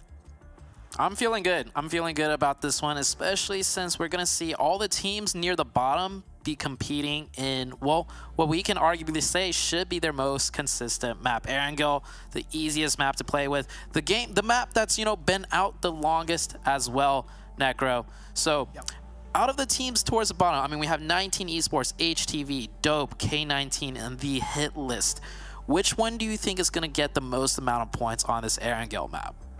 I feel like it has to be K19. I mean, I'm personally going with K19. I really want K19 to actually make it in top 16 because I personally know they have a lot of potential. But if they're even if they do sit out on the first Super Weekend, I mean, I would say it's okay, right? I mean, missing out one Super Weekend in the entire series, it's okay. You can afford that. But then later on in those 2 Super Weekends, you're just going to have a lot of pressure on you. So maybe if you want to have the little cushion moving forward in the next Super Weekends, you want to make sure you're qualifying in the first Super Weekend. So K19, you got to put up a show. Yeah, well, you have your eyes set on K19. I already took my pick of K19 earlier out of the bottom teams to really show up. Well, fingers crossed for them, but as far as Dope, HTV, and the Hitlist goes, like, hey, this could be their chance to really make a statement themselves. So, heading into the first match of Erangel right now, Plane Path is looking pretty nice. It's probably one of the better ones that we have seen. So everybody should be getting off to a decent start. Oh, they should be. And as you said, Plane Fly Path pretty much, yep, it's really good. There's going to be no problem for any of the teams to try and go for their comfortable drop spots. But as you can see, Zoom, I went with K19, and the teams that are in the bottom 4, now they're going to have a lot of pressure. In the previous game, 19 Esports did quite well. So I would say they're okay-ish, but they still need to keep the consistency factor going and forward. Oh yeah, there is a very interesting dynamic towards that bottom half of the leaderboards if you want to break into the top 16, right? 16th place is 19 Esports sitting at 46 points.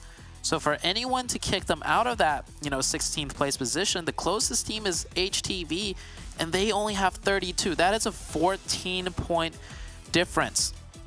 I touched on it a little bit during that Sanhok match, right? The teams that really needed the points, none of them got any of it besides 19 Esports. So that cushion is being padded, and that's extra added pressure for the teams in 17th through 20th. Oh, yeah. And there we go. We already do see a couple of shots taken towards Vamp, if I'm not wrong. Let's see little red circle. Yeah, Dope Esports lost a player already. Yeah, that's not a good news. And Dope, I mean, the sword's hanging on them. They're on 18th place, right underneath HTV. Now, we talked about HTV. You also said kind of it was a fluke, that one single chicken dinner they had. They were being blessed by the circle over and over again, and they also had all their 4 players up. But HTV, there is a reason why you guys made it over here towards the PMPL. And they all need to start proving that. Why is the reason what they've got in them? Because if they don't, I mean, we're already at the 3rd game. That means 2 more games after this. Dope Esports and the Hitlist, they've already played 10 matches. This will be their 11th match, so they're actually 1 game ahead of HTV and K19 also. So that's added benefits to HTV and K19. But what it really comes down to, I feel like, is we need to set our eyes and more focus on to 19 Esports.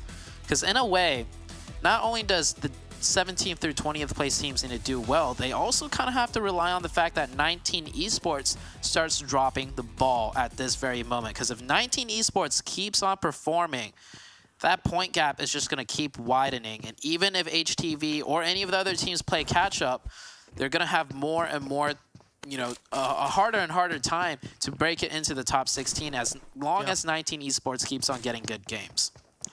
And you know, there's one team that has been slipping under the radar, and they're also doing really good. They haven't really been getting a lot of limelight. Now, if you look at that in the longer run, that's really good for the Panthers, because as I said, they are being slipping under the radar. The way they play is just so consistent. They're able to get those points for themselves.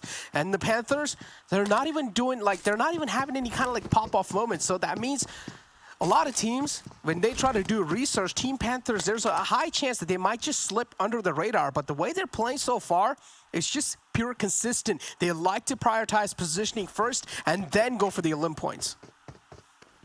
Yeah, the Panthers, you brought it up last game. It is a team that we should, you know, take a look closer at. I mean, I feel like there's a lot of teams that we need to take a look closer at. You know, one of which being Mezexis, that really started popping off. WallStreetBets, another team that no one really, you know, had their eyes on, that started to do better and better. And by the way, the Knights right now, overall, are in first place. So after those good performances by the Knights, like we saw on Sanhok, they weren't at the very end of the match, but the Knights actually got a lot of points in that Sanhok match. And just after one day alone, after a couple of games, the Knights put themselves back up in the first place overall. So, I mean, we were counting the Knights out, or not counting the Knights out, sorry. We were questioning the Knights, but the Knights are definitely improving. Hey, not me. Okay, fair enough. I retract the we statement. I in particular was a little bit sketchy on the Knights, but you're absolutely right. I think they're just saving it for the last day to bring that momentum forwards into the Super Weekend. Oh, there's going to be a lot of secret strats the Knights are probably going to be popping out with. And, I mean, like, the only reason I had faith in them was because I saw what they're capable of in the Global Championship, and I knew the way they got kicked out from the top place, or pretty much from the grand finals, was pretty unfortunate. That one single bush play ruined their hopes and dreams. Yeah, it was just tragic. It was unfortunate, unlucky. I don't know what to say. I mean, it's hard to expect that one player to be in that bush, right? I mean, it's just unfortunate. But overall, Knights, I mean, if that didn't happen, I'm pretty sure they could have been in the grand finals. But hey, a lot of ifs and buts. But for now, Knights, I feel like they are one of the best teams out there in North America, or pretty much the best team. Just to, you know, take a little bit of a trip down memory lane, as we do have the camera on the Knights.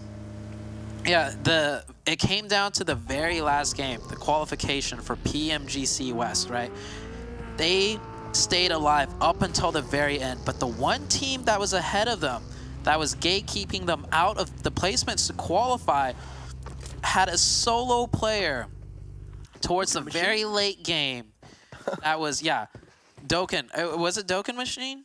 Yeah, I think so. It was Dokkan Machine from Fenerbahce. Dokkan Machine, yeah, Dokkan Machine.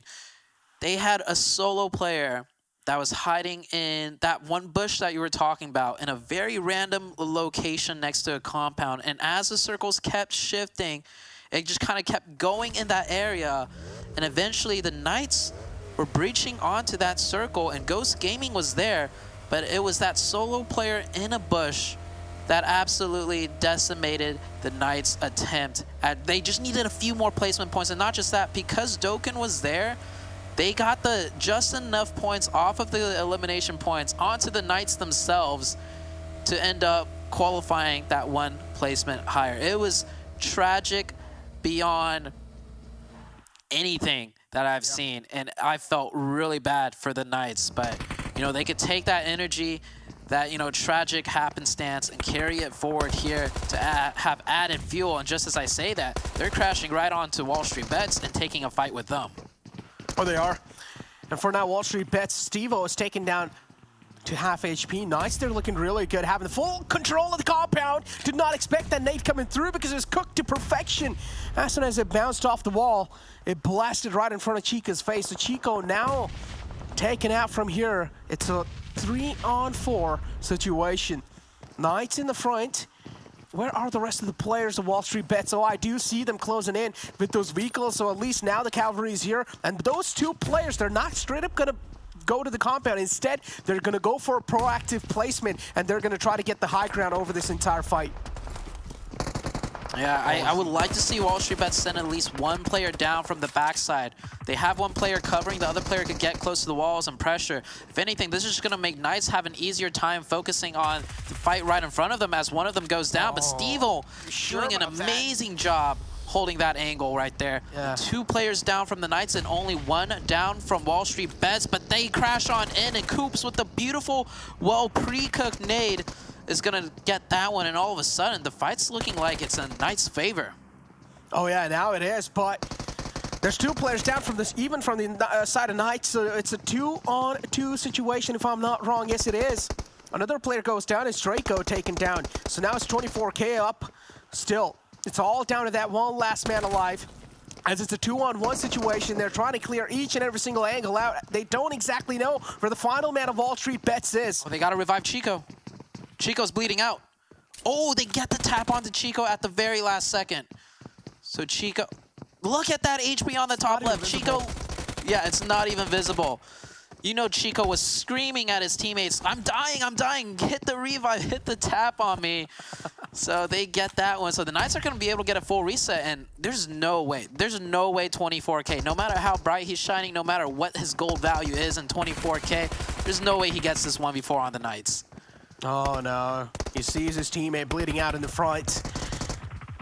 And what is he going to be doing in such a tricky spot? He's also being isolated, doesn't have any cover to play with. And Coops with a really good positioning on top. He's going to shut him down. And also a little BM shooting his dead body. Oh, all right. This is Super Weekend, and pretty much, I'm telling you, Super Weekend's going to be really good already. By the way, the circle has shifted, and I think the Knights got kind of lucky that they didn't get third party. They're in literally the most desired position on the map in a circle like this. I don't know how many of you viewers watching have watched mini tournaments before, but if you're a veteran of the PMPL, PMGC experience, you already know where the Knights are set up right now. That is the best position in the game outright. Look at this, K19, oh, the game was important for them. And already starting things off, kicking things off on such a bad note. This has gotta be hurt. This has gotta hurt. 2 players alive for K19. A lot of burden on their shoulders for sure. To carry on the flag in the front. The hit list as well, showing themselves up in the kill feed. It's Dope Esports who have to face the darker side of that fight. They've already gone a knock onto themselves, a casualty onto themselves, so that's not going to be paying out that well in that fight for them. So the hit list looking good for now. The hit list will keep 4 up. K19 down to 2. Dope also down to 2. And 19 Esports, by the way, they still have 4 up with 1 elimination points to their name already. And of course, it would be the hit list and Dope potentially getting into fights. Somehow, the teams near the bottom just keep gravitating towards one another, and it is not looking good for Dope. It is not indeed. And look at the hit list. They're looking to make this push happen. Iconic pushes forward. Casper all by himself, isolated in that little room. But he's fighting back, and he's giving reply in his style. But that's not going to be for long. As hit list, they're going to put the final nail in the coffin, and Dope Esports out the gates. Now Execute is going to be another wave of enemies to try and face against. Hit list, they have gotten 2 casualties on their side, but it's okay. The rest should be back up on the fallen men. But Execute, they're going to prioritize rotation first. You might head into the northern side of this river, which is why Execute's looking to set up a position to get that bridge access rather than taking that fight. A lot of teams on the northeastern side, and a few spread out around the bridges. We see 19 Esports, one of the teams we want to keep an eye on, doing a 2-2 split, and wow, that's a circle shift and a half. We still have the northern side and the southern side, but those few compounds, especially the one Boring Protocol is in, the one that Knights is in, oh, things just got a lot more hectic for them. Also with 19 Esports doing that 2-2. Are they going to keep that 2-2, though? It looks like they are going to regroup back towards the George Pool Crates area. Boring Protocol find themselves in luck. They are being graced by the circle. Knights in the front. Knights will need to cross over anytime soon, so they better be ready with their vehicles. We already do see one of the men from Knights who've crossed over on either side. But there's going to be a huge wave of vehicle moving in from the back. As you can see, Polar Ace, HTV, Mezexis from the right too, taking a really long route inside the circle. And then you have XSET who are tanking the blue zone damage and moving in all the way from the right as well. All these teams trying to be as cautious as possible with the rotations, making sure they're not catching any bullets, neither any casualties while they're trying to make the rotation happen. But Hitlist over here with the really good positioning, they're able to get so many visual info. Hitlist trying to just get more closer to the center of zone. I don't know if they'll scout out. Some of the areas more center is open, but seems like they're going to be content for now, setting up shop just on the eastern edge of South George Pole. We see Execute, who you mentioned, prioritizing their rotation, set themselves up on the high ground near that radio tower hill. So they did a good job prioritizing their rotation and definitely getting a leg up on the rest of the teams near them. Many teams still yet to make end zone. And the circle's just big enough barely for all of the teams to make it in without too much fighting going on. So it's going to be the next circle. North or south of the river. Hey, we might even see a 50-50 on the next circle shift. This one's going to get absolutely crazy on the next zone. Oh, I feel like this has to be Container's end. Georgeable Container. But there we go. A la carte from 19 Esports. Man taken out from Execute. Hitlist moving quite close, getting real up close and personal off the enemy team. Is Chachi aware of what's going on around him? Because Chachi is pushed in quite deep in the enemy territory, so BTOWN is going to be a little jealous of that. I love how proactive the Hitlist are. They know how far down they are in points, and even though they have 4 up, they're going to keep taking fights. They're going to keep trying to get every elimination point as possible. This is great to see out of a team like the Hitlist. A lot of times when teams are backed into the corner as far as point standings go, we see them go very passive. But the Hitlist, they're going to try and be proactive here. They're going to push together as a team. That's all right. That's that TPP peak advantage angle. As long as they get the reset and keep applying pressure, they might be able to get this point. And the next circle has shifted out. It does go south towards the containers, towards Brewing Protocol, so we will be seeing a southern ending. BR3 are doing a really good job holding this building down. The Hitlist better start whipping out those utilities to try and flush him out that spot as quick as possible. There we go. Another frag grenade pulled out. Maybe this will connect if it's cooked to perfection, and yes it is. BR3 are finally flushed out that spot. Gets knocked out. That's an elim point confirmed for the Hitlist. They get the revenge. And now the Execute, they're going to start to sweat as well as BTOWN, they've gotten a casualty on their side, and yep, the circle kind of moves really close towards the containers, but Boring Protocols, again, they're in a controlling position. HTV, another team on the chopping block. Looks like they'll be taken out by Execute. Oh yeah, from distance actually. Works out for the Hitlist. They pick up another elimination point. The Hitlist looking good, but at the same time, 19 Esports still with 4 up, also looking good. Keep in mind, 19 Esports is the 16th place team that is racking up the points. That's making it more and more difficult for the teams in 17th through 20th to try and make it in. Polar Ace and Lazarus right next to each other. But oh, that nade from Kiyoshi is gonna knock on trouble for a lot of Lazarus players right there. As Joey's been taken out, Fears is not going to be feeling a lot of pressure in the front. Jat spotted out, making that rotation out in the open, showing his back towards his enemies. Could have just been taken out, but it's okay. The teammate's got his back. Salt is going to confirm that knock for his team. Fears in the close. He hears a lot of footsteps right above him, but he doesn't know how to react exactly. And oh, this underhand nade might just be cooked to perfection. He knows exactly where he's moving to. He lopped in that underhand nade, but not cooked to perfection just yet. But it's okay. Kiyoshi confirms that knock. The nade pressure alone was enough for Kiyoshi to get that elimination, force Fierce over the top into a disadvantaged fight. So that will be going good towards Polar Ace. Lazarus just down to 1, and now he's got to make that mad drive towards the Knights team. And the Knights, this is a free point for them if they spot him out. Kiseki goes into the water, barely in zone. Polar Ace, they still got to find their way into the zone themselves. Up to 5 eliminations, Polar Ace looking pretty good right now. They found themselves barely on the edge of the zone. Not really a great spot because Knights is in the front. They're trying to hold them off. Lazarus, they're barely able to make it on the other side as well. So Knights currently, they're just making sure they're holding teams off at bay. Xenox finds another one onto Mezexis. Mezexis, they're single-handedly getting shredded by Coops and Xenox. They have no reply for this duo right here because it's a deadly one.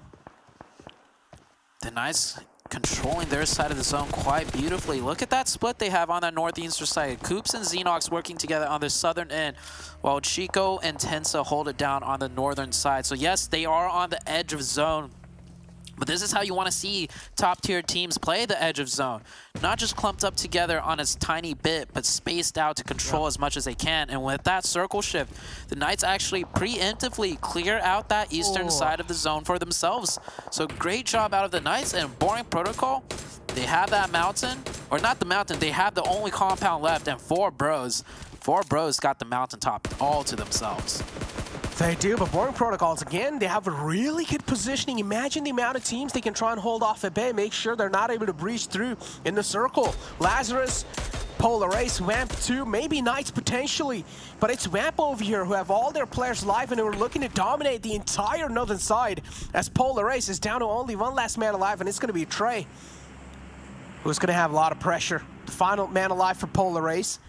The Hitlist will need to move in. But if they are going to try to move in, it's going to be 19 Esports who they'll have to face. And 19 Esports, they're hurt too. They're looking to get every single point as possible. They're looking to play this situation as safe as possible too. Look at the amount of damage that's being dealt onto them by the blue zone. I want to see the Hitlist utilize some of the mountain ridges next to Mount Everest. There's so many different ridges. And oh my gosh, did they really, the two of them just crash into... Of all places, they crashed into a fence. That is not the way you want to go out. Oh, that is embarrassing for the Hitlist. I will say though, I think those fences are a newer addition to the map, because I don't recall them being there before when I used to play competitive. So, hey, we talked about map updates, right? Well, that one small detail slipped the mind of the Hitlist, and yeah, it actually completely screwed them over. Oh, man. Now look at Vamp now. Looking to work off as a team. 19 Esports. This has to be a pretty much donezo game. Salty. It's just... Oh, he's just hoping for the best at this point. Yep, there we go.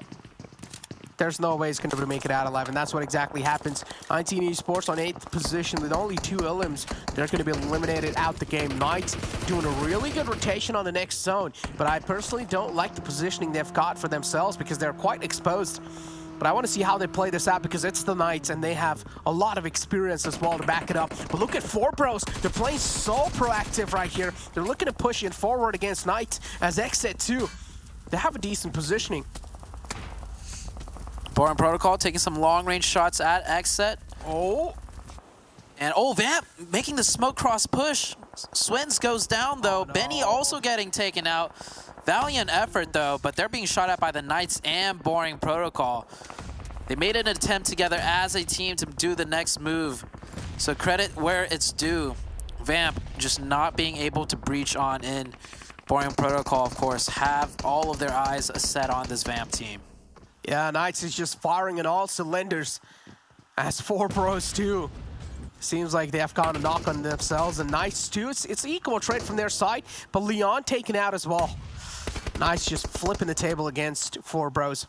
But over here, Vamp, the only man alive for Vamp is going to be Mayo.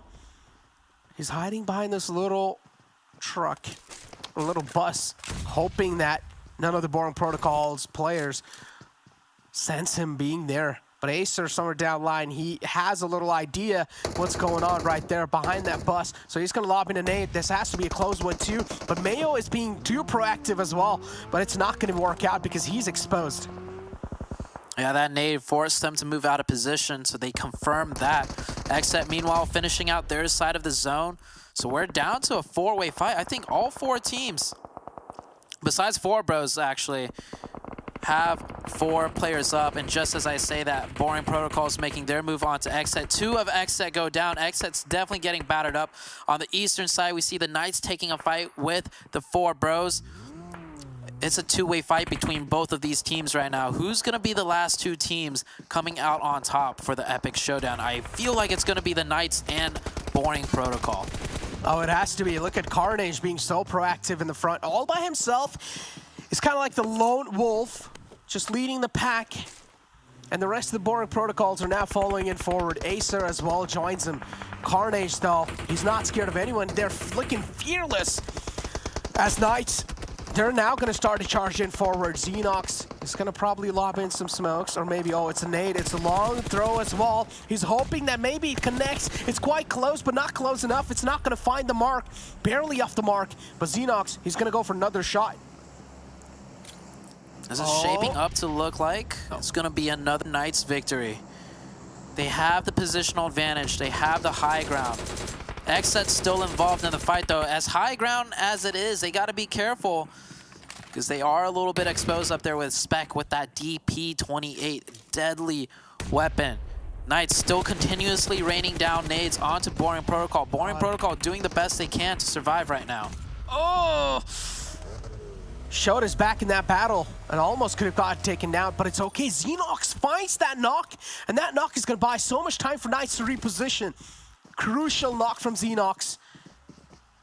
Samuel taken out. Boring Protocols. Now they're going to start to sweat a little bit as Carnage has found himself in the open. He's going to shot himself in smoke, hoping that the Knights is not going to be finding that lucky spam onto him.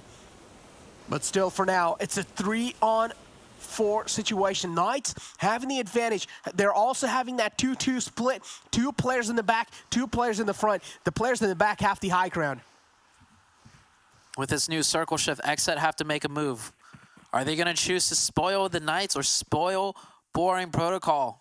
Decision's all up to them. But the XSET team is probably most likely going to be the next team out, as Boring Protocol and the Knights are somewhat in the next zone. And yet Polo G getting taken out by Chico. And there's the finishing. Last 2. Oh, just makes it look so easy. Chico realizes there's a Boring Protocol now. It's a top 2 teams alive. Boring Protocol versus the Knights, and Xenox again finds an opening. These lads are just able to find the opening like it's nothing. Boring Protocols, they're just being played right now. There we go. The Knights, yeah, this is it. This is all donezo for the Knights. I mean, I mentioned it at the very beginning of the match. The position that the Knights was holding from Circle 2, I was saying, is absolutely the best position in the entire game. No matter if the circle went north or south, they had the most amount of control and options, and you give an experienced team like the Knights to work with that position, if they play it right, they'll absolutely dominate the game, and eventually it led to another chicken dinner for the Knights. Beautifully done, and you can see why they fought so hard against WallStreetBets so early in the game for that key position. Dude, the decision-making from Knights is just perfection. Even if the circle was onto them, but then later on it started shifting away, right on the south side near the Big Bar Mountain. And as soon as that happened, even though that rotation that came through from Knights, that was just so well-thought rotation. Yes, yeah, absolutely beautifully done for the Knights. I mean, you give the Knights just a decent position in Circle 2, they'll run away with it because they've played these circle shifts thousands of times, no matter where it goes, and we can finally see the Knights that we've been expecting. So really stoked for the Super Weekend, and they were already first place overall. They shot themselves up there even more. But don't go anywhere, guys. We still got a few more games left to go. We'll be right back after a quick short break. But I've been in the field like Suge Knight, and they know this took time. This what a legacy look like. The new season of the PUBG Mobile Campus Series is here. We will have a new format. A full prize of $10,000 in prize pool and gifts. New sponsors. We are back from March 28th to April 17th with 2 qualifying weeks, 1 semi-final, and 2 days of finals. Don't miss your chance to play against the best college teams in the United States and Canada. Register from March 11th to the 24th.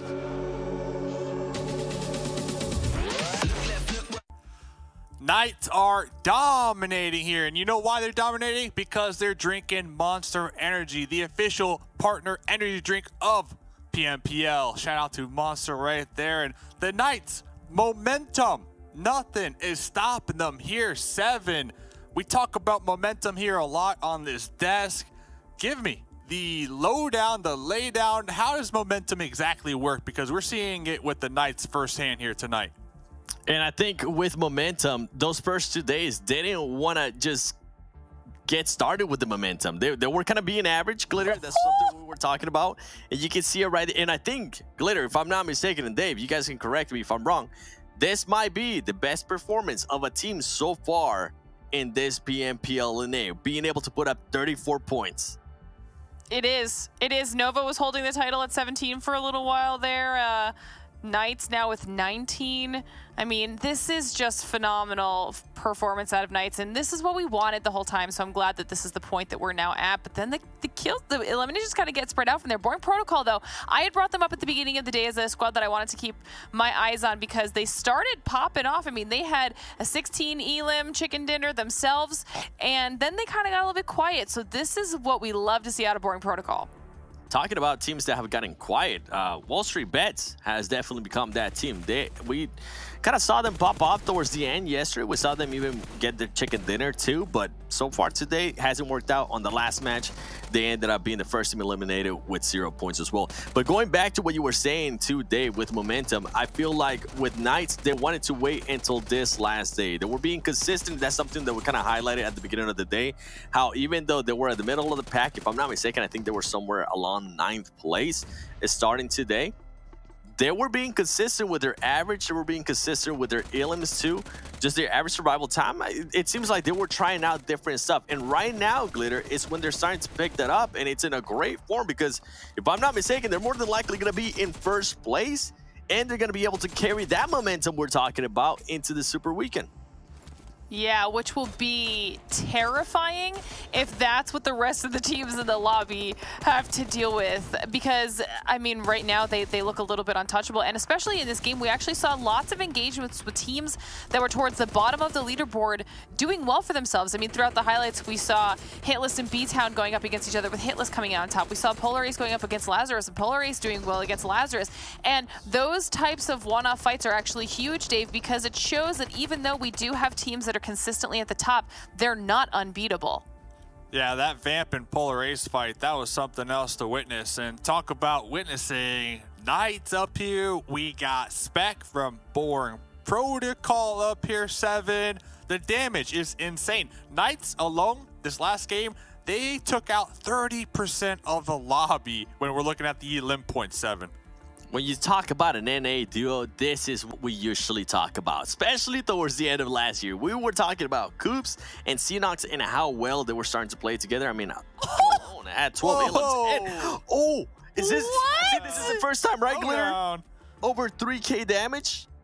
Yes! This is the first time over 3K damage, but they're like, in my head, that's scary close to 4K, almost the 20 elims. I mean, dang, Knights, there are other people that need to get some points in the lobby, but to be fair, the fact that you've got an over 3.5K damage game and then followed up by Boring Protocol at over 2K, that in itself is impressive that Boring Protocol was still able to get those types of numbers with the 8 elims. I mean, very, very top heavy damage-wise, but that's those numbers. Please, give me more of that, Knights. I want more of that. Yeah, and here's a more detailed layout of the Knights 7. Oh my. It is. This goes to what I was saying. They were being consistent in the first and second day, but today they just absolutely turn it up. You can see the average damage right now. They are on something else. And Dave, hopefully you're now back on the Knights train like we were at the beginning. I never left. Because this is what we were talking about. We were talking about their fragging power, the potential this team had, alongside with the way of that they added Tensa. I mean, he's usually a known frag player. Their heals too. I mean, they're being able to take on fights that either puts them in a great position and they finish it out quickly and they don't allow themselves to get third party as often. And for them to put up an average right now of 14 ilms. But you know what? I'm going to say 15 ilms. That is just ridiculous, Glitter. I don't even know what to say to that. I don't even know that we'll ever see stats like this ever again, even from the Knights. Today it's a different breed of Knights gamer right now because they have turned it up to like level 12 and no one is stopping them. So I'm excited to see how they end up closing out the day now because this is crazy, Dave.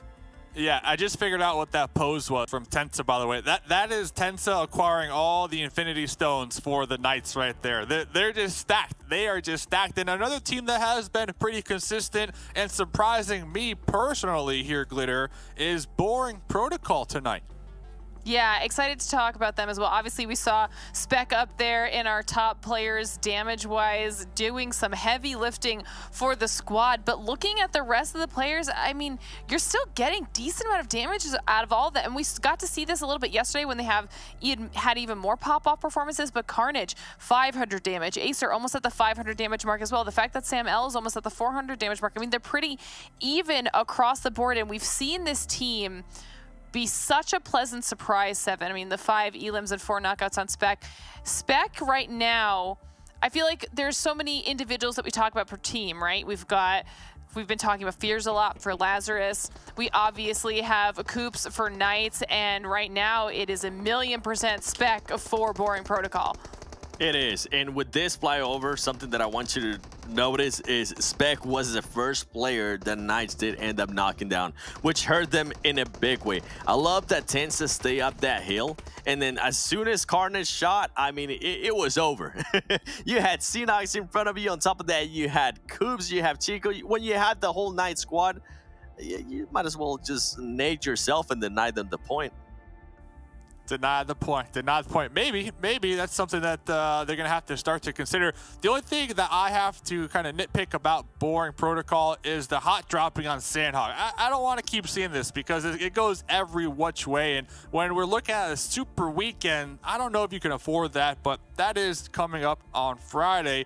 Here's the overall. Knights, Lazarus, and then XSET repping that set here, Seven. Yeah, Knights is just ridiculous. They were in 9th place at one point, okay? And I want to do a quick little call out. Nova, where you at? Okay, yeah. Where are you guys at? You're currently in 8th place. I want to see the Nova that we saw on the first VP caliber player. I want to see him again. And as we go here towards the bottom, I mean, we have to focus on these teams of what I like to call the danger zone. HTV Esports currently with 33 points. 19 esports, Glitter, though. To be fair, they have been putting up great performances, currently creating even more of a gap. And the Hitlist with 33 points, too. I mean, these teams are starting to step it up. Yeah, but BTOWN has dropped, not crazy, but from 13th to 15th. They're lucky that they had that solid first day performance and gave them that cushion, because if they performed like they did today and yesterday and that was it, I don't think that they'd be making it into our top 16. Yeah, HTV Esports, I still want to see Illims. Sorry, Dave. I have to do another call out. I want to see them Illims. This team barely crossed the 10 Illim mark in 3 days. Yeah. Come on. Well, what I want to see is we saw them in top 4 this last game, but not a lot of Elims, kind of what you're saying here. I'm talking about the 4 bros. We got an interview with one of the 4 bros. Let's roll it. Let's check it out.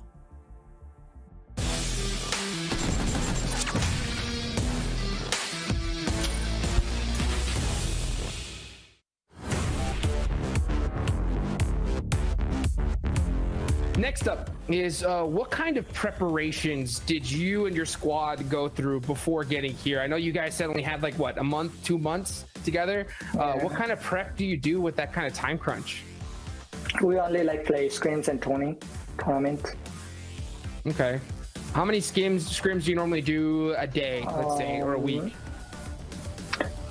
We used to play 7 p.m. scrim, like all day. Like 7 p.m. scrims, so 5 games up per day. So my last question, or out of these, is going to be, what is your #1 tip for beginners? Always be confident on your team and on you. You can achieve anything.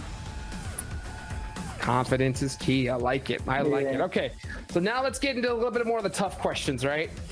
So obviously there was kind of a little bit of controversy around the formation of your squad, right? I was going to ask this question to Leon, but Leon couldn't make it here today, right? So how has that like affected your team? What are your kind of thoughts on that whole situation? I don't care at all.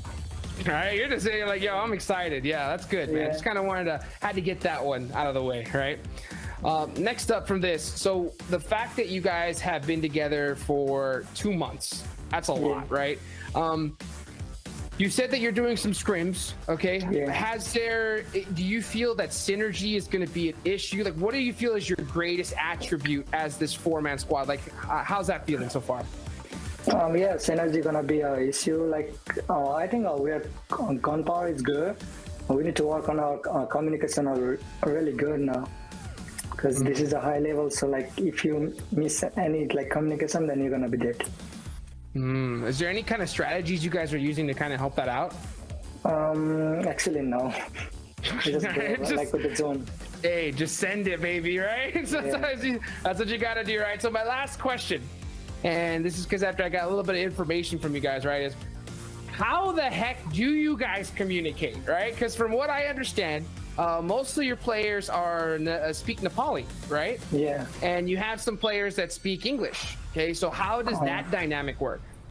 Like when Glades play, we speak English, and when Glades didn't play and our four roster play, we communicate in Nepali. It will be like easier for us. Wow. So when Glaz plays, and Glaz used to play with Ogilvy, right? So he got picked up by you guys now, and great player. As a matter of fact, on my YouTube channel, I got the chance to interview him and got to get a little bit more about him. Great player, so great pickup for you guys, right? So when he's on the board, you guys all switch to English. Yeah. Do you find it easier to communicate? Do you find that more difficult, or is it kind of just the same for you guys? It is difficult for us, like, you know, like the second languages. And Nepali will be easier for us, but we'll manage anyhow. Right. Well, hey, I got a real pro tip for you guys, right? Anytime that you need to do a call out, and this is when you're doing, and this works for any language, if you're in trouble and you need help, right, just do this. Okay, ready? Look. Ah! Right? Right? Do that, and I think that somebody will come running for you. Okay. Well, thank you so much, Master OP. Do you have anything else to say for the people out there watching? Thank you so much for your love and support, and keep loving us. Thank you so much. Thank you so much for your time, brother, and I look forward to seeing you on the battlefield. Yeah, thank you.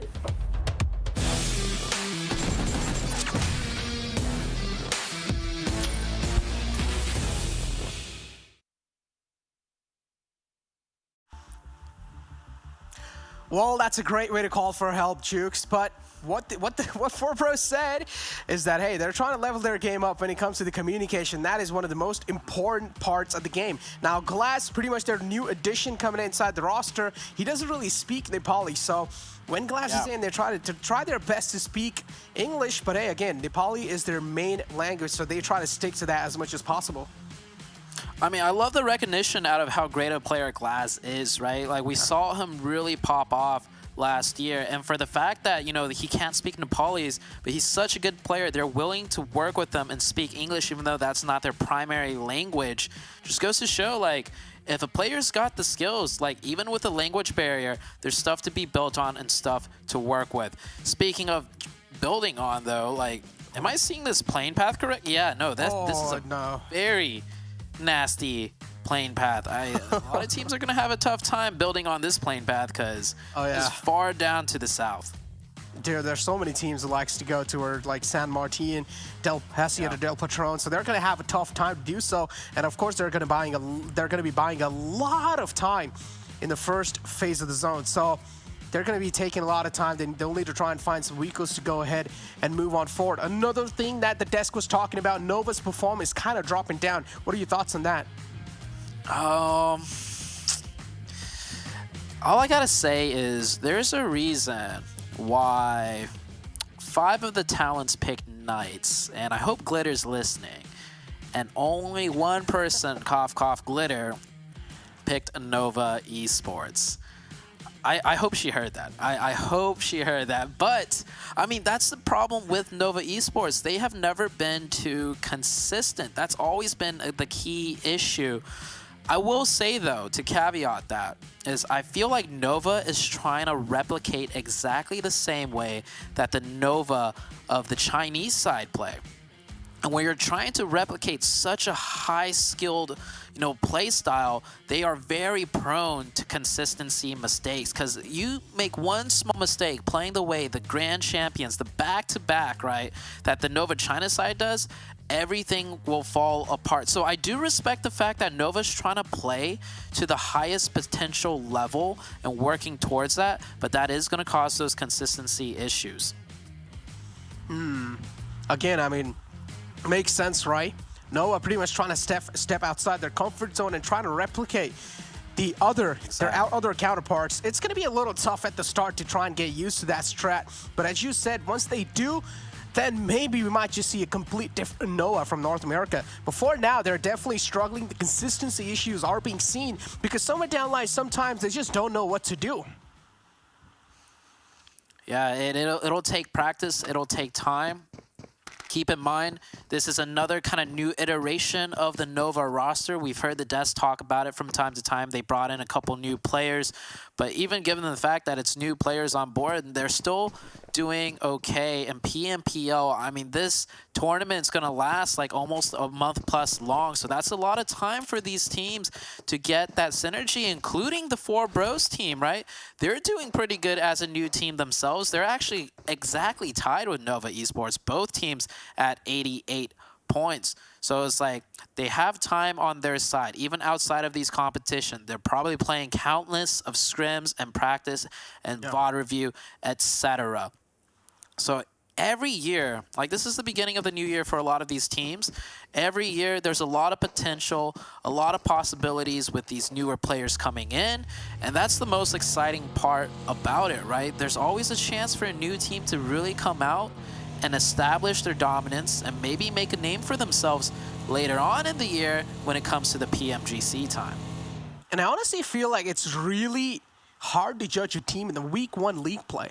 No matter what team it is, no matter even if they're not in the top 16, it's hard to judge a team just in the first week league play because you definitely got to give them a little bit more time to set up to pretty much understand how the lobby works. And sometimes we've also seen in the past the team that haven't really qualified in the week 1 super weekend, somehow in week 2 and week 3 they just start dominating, right? So there's always one of those factors as well. So you always can never guess or just judge a team off of their week 1 performance.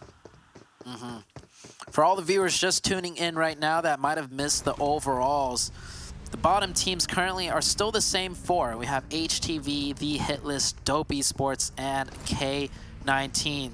16th place, 19 Esports with 49, HTV with 33, and 20th place team with 30. So 17th through 20th is a 3-point difference, but the problem is you got to make top 16, and there is currently about a, quick math, 16-point difference between 17th and 16th place. Damn, you're good with maths. I try.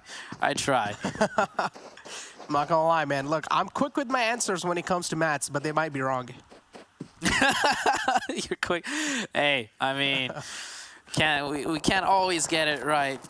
And speaking about getting it right, HTV, the team that really needs the points, they get the first elimination of this match 4 of Miramar onto the side of the Panthers. So a good start for them. I would almost venture out to say I want to see HTV actually commit to this fight. Like, just go for it. 4v3, you're so far behind in points. You need to get whatever points you can. And as far as I've seen, like, the dominant teams play in other regions, they will always take this 4v3 situation fight when they desperately need the points. But I don't think HTV is going to do that. I just feel like HTV is really scared. Like, the way they're playing, they clearly have a lot of confidence issues, and they'll need to try and get rid of them in this game right here, because they don't really have a lot of games left anymore. This game and then another one left, and after that we're going to be moving on forward in the Super Weekend. That means top 16 teams, and currently HTV, they're on 17th place. Not really far behind from 16th though, so even the pressure's on 19 Esports as well. Yep. HQA picking up a quick elimination onto Boring Protocol. I don't think Boring Protocol was ready for HQA to be here. It looks like they're having a bit of car issues too as they're trying to disengage, but not able to. Yeah, King Pig getting really close. It does cause Boring Protocol to stop moving though, because they feel like they might be shot or pressured. So Boring Protocol is going to stop for now, which actually works out better for HQA. You see one player on the minimap setting up a different angle from HQA now. And I like how proactive HQA is being here too. They're not really overexposing themselves, but they have a really good positioning in this fight. Nova's there in the back too. They've been spotted. Nova definitely heard a lot of sound cues from this direction, so that's why now they're sniffing out some enemies. Nova are hurt too. They're looking to get some points for themselves as well, just to get a little bit of better cushion. At this point, they are pretty much in top 16. We can count them in. But look at that. We also saw a frag in the kill feed. As XSET, they have burnt someone down with a Molotov, but here we go. It seems like Boring Protocols, they're on a move as well. Chimang is a little too exposed on this high ground. He has the high ground in the fight, but that's not going to work out because he's taking shots from all the different directions. Unfortunately for Chiwang, he was not aware of Nova's position, and a lot of those shots came from Nova. Boring Protocol will finish that off, but Boring Protocol, realizing they were stuck between HQA and Nova, try to go for that quick disengage. They're ultimately caught out, and that's Boring Protocol out extremely early. Yeah. They're a team, though, that's well into the top 16, so that is perfectly A-okay for them. The team not in that top 16, though, is Dope Esports. This is their very last match of the day. There's still one more game left, but this is their 12th and final game. And right now, they are 18 points behind 16th place, that of 19 Esports. 19 Esports still has this game and one more to go. So even if Dope Esports get the chicken here, they're going to need like maybe 10, 11 plus eliminations. And they're down to 3 players already. You can almost safely say Dope Esports is not making it into the very first Super Weekend. WallStreetBets too. Look at this. They're just not scared of anyone. Straight up moving in. Out in the open, Dope Esports, even though they have the high ground, I like how Dope Esports is playing this fight. If I'm not wrong, there's one guy in the back trying to wrap around. Yeah, there is. There we go. He finds the opening. Flash, that wraparound meant quite a lot. Now, Dope Esports were heavily relying on Flash's aggression from the back on his flank right there, and the flank paid off.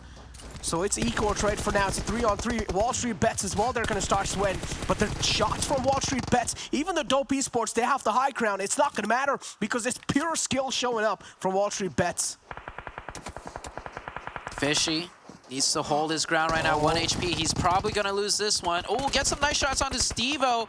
And Stevo actually goes down. It was a supporting fire from Flash on the low ground that catches Stevo.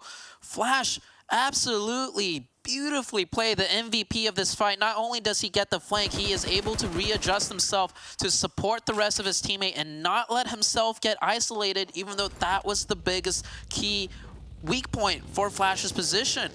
Flash playing this so beautifully well, and WallStreetBets doing whatever they can to try and reset this fight. I mean, WallStreetBets, if you talk about the mechanics, they have it down, but they straight up walked into Dope Esports' trap. And so far, they're able to convert those knocks. But they're not just able to get the kills yet.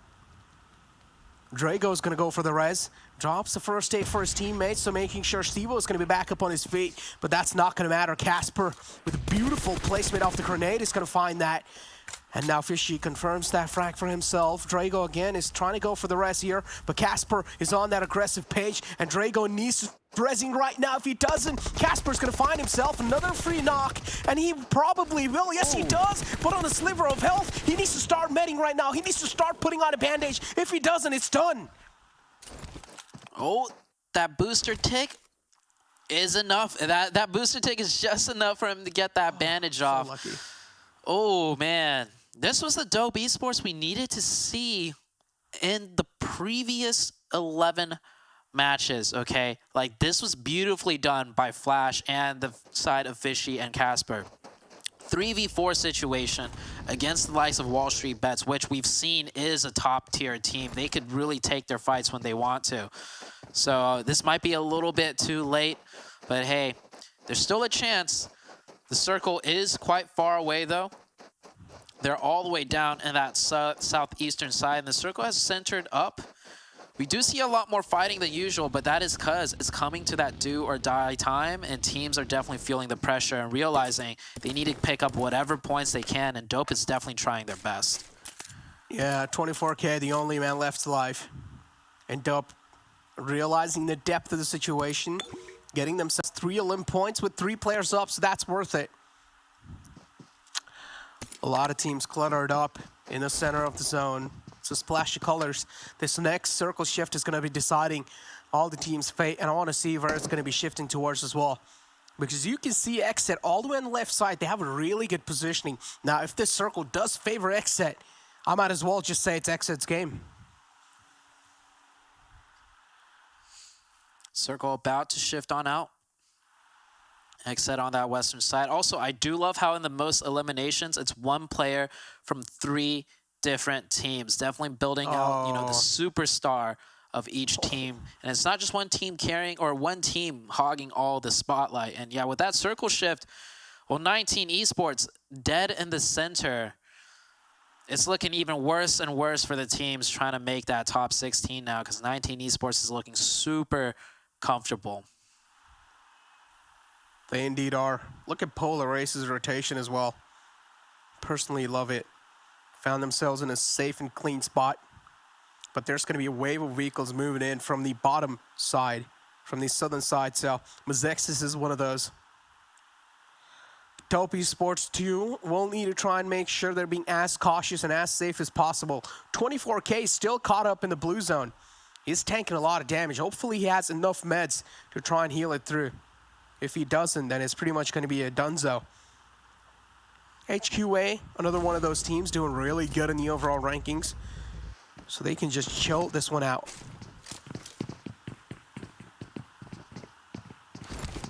We're going to see a potential city ending here. Might not see too many fights in this circle shift, and depending on where it goes, we might end up with a bunch of players alive towards the late game.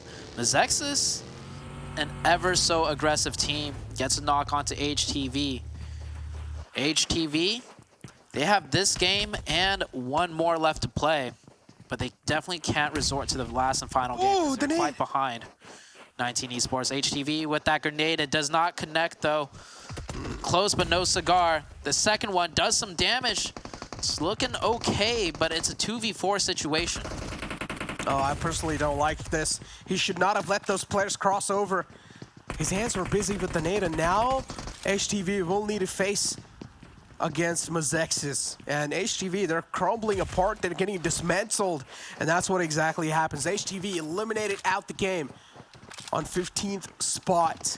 Now, he should have kept the nade away right there, and he should have tried to take a couple of shots on the 2 players pushing forward.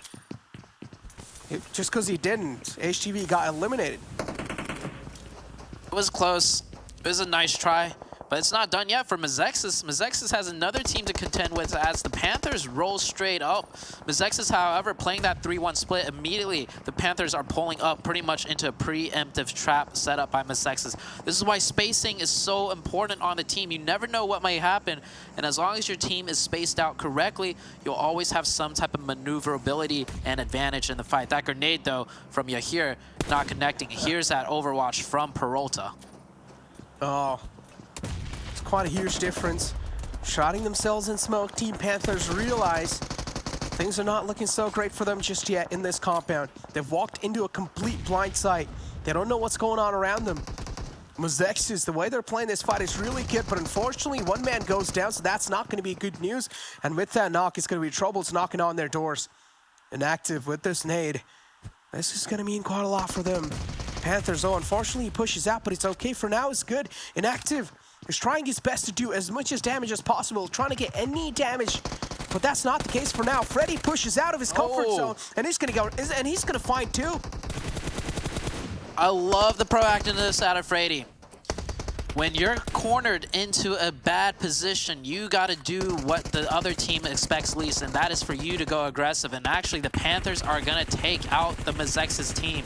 Peralta, just like that, the last player left alive, and he's rotating in a smoking vehicle. A couple more shots, most likely he's going to get blown up due to another team passing along the way. The Panthers playing that to perfection. Looking so good for now, but the trouble's not gone just yet. It's going to keep on increasing as the time passes by because they still need to make their entry inside the next zone. Same things that is going to be going on with Mezexis, as it's the final man alive, and Team Panther is now closing up from the back. I don't know if that vehicle is the safest cover you can find right now, Peralta, but yeah, there we go. Hides behind the rock now. This nade, oh, such a great nade from Killswitch, as you can see in the replay. And 4Bros, they got wiped out so quickly.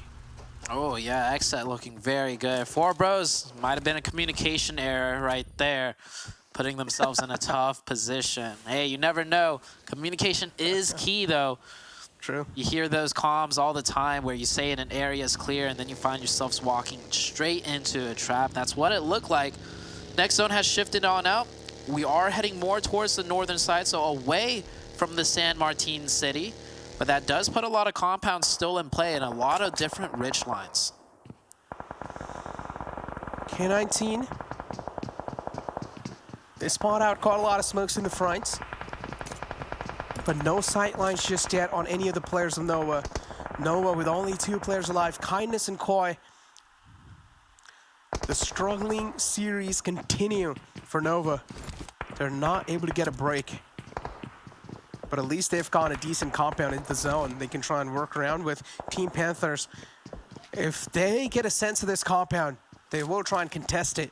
But 19 Esports from the back will try to make things a little bit more tougher for Panthers.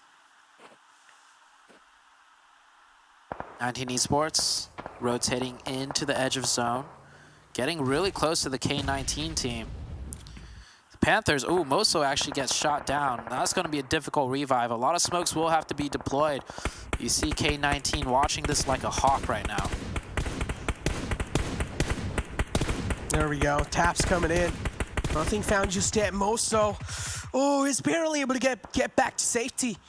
That ridge, the smoke's running out. Yeah, it is, but he's already found himself back to safety.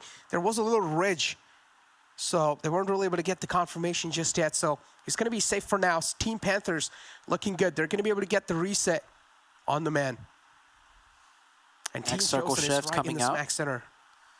Ooh, that's a good one for K19. K19, they still have this game and one more to go. There is a chance that they can make it in. Problem is, once again, 19 Esports is still alive in this match. They needed to make sure 19 Esports go out sooner rather than later, which will give them one more game to catch up to the 19 Esports side. Meanwhile, yeah, K19 is the only team really. I mean, there is Dope on that eastern side. If Dope can somehow make it in, they already racked up some elimination points for themselves. You see them with 4 elimination points. However, they're down to 3 players. This could be a big one for either team.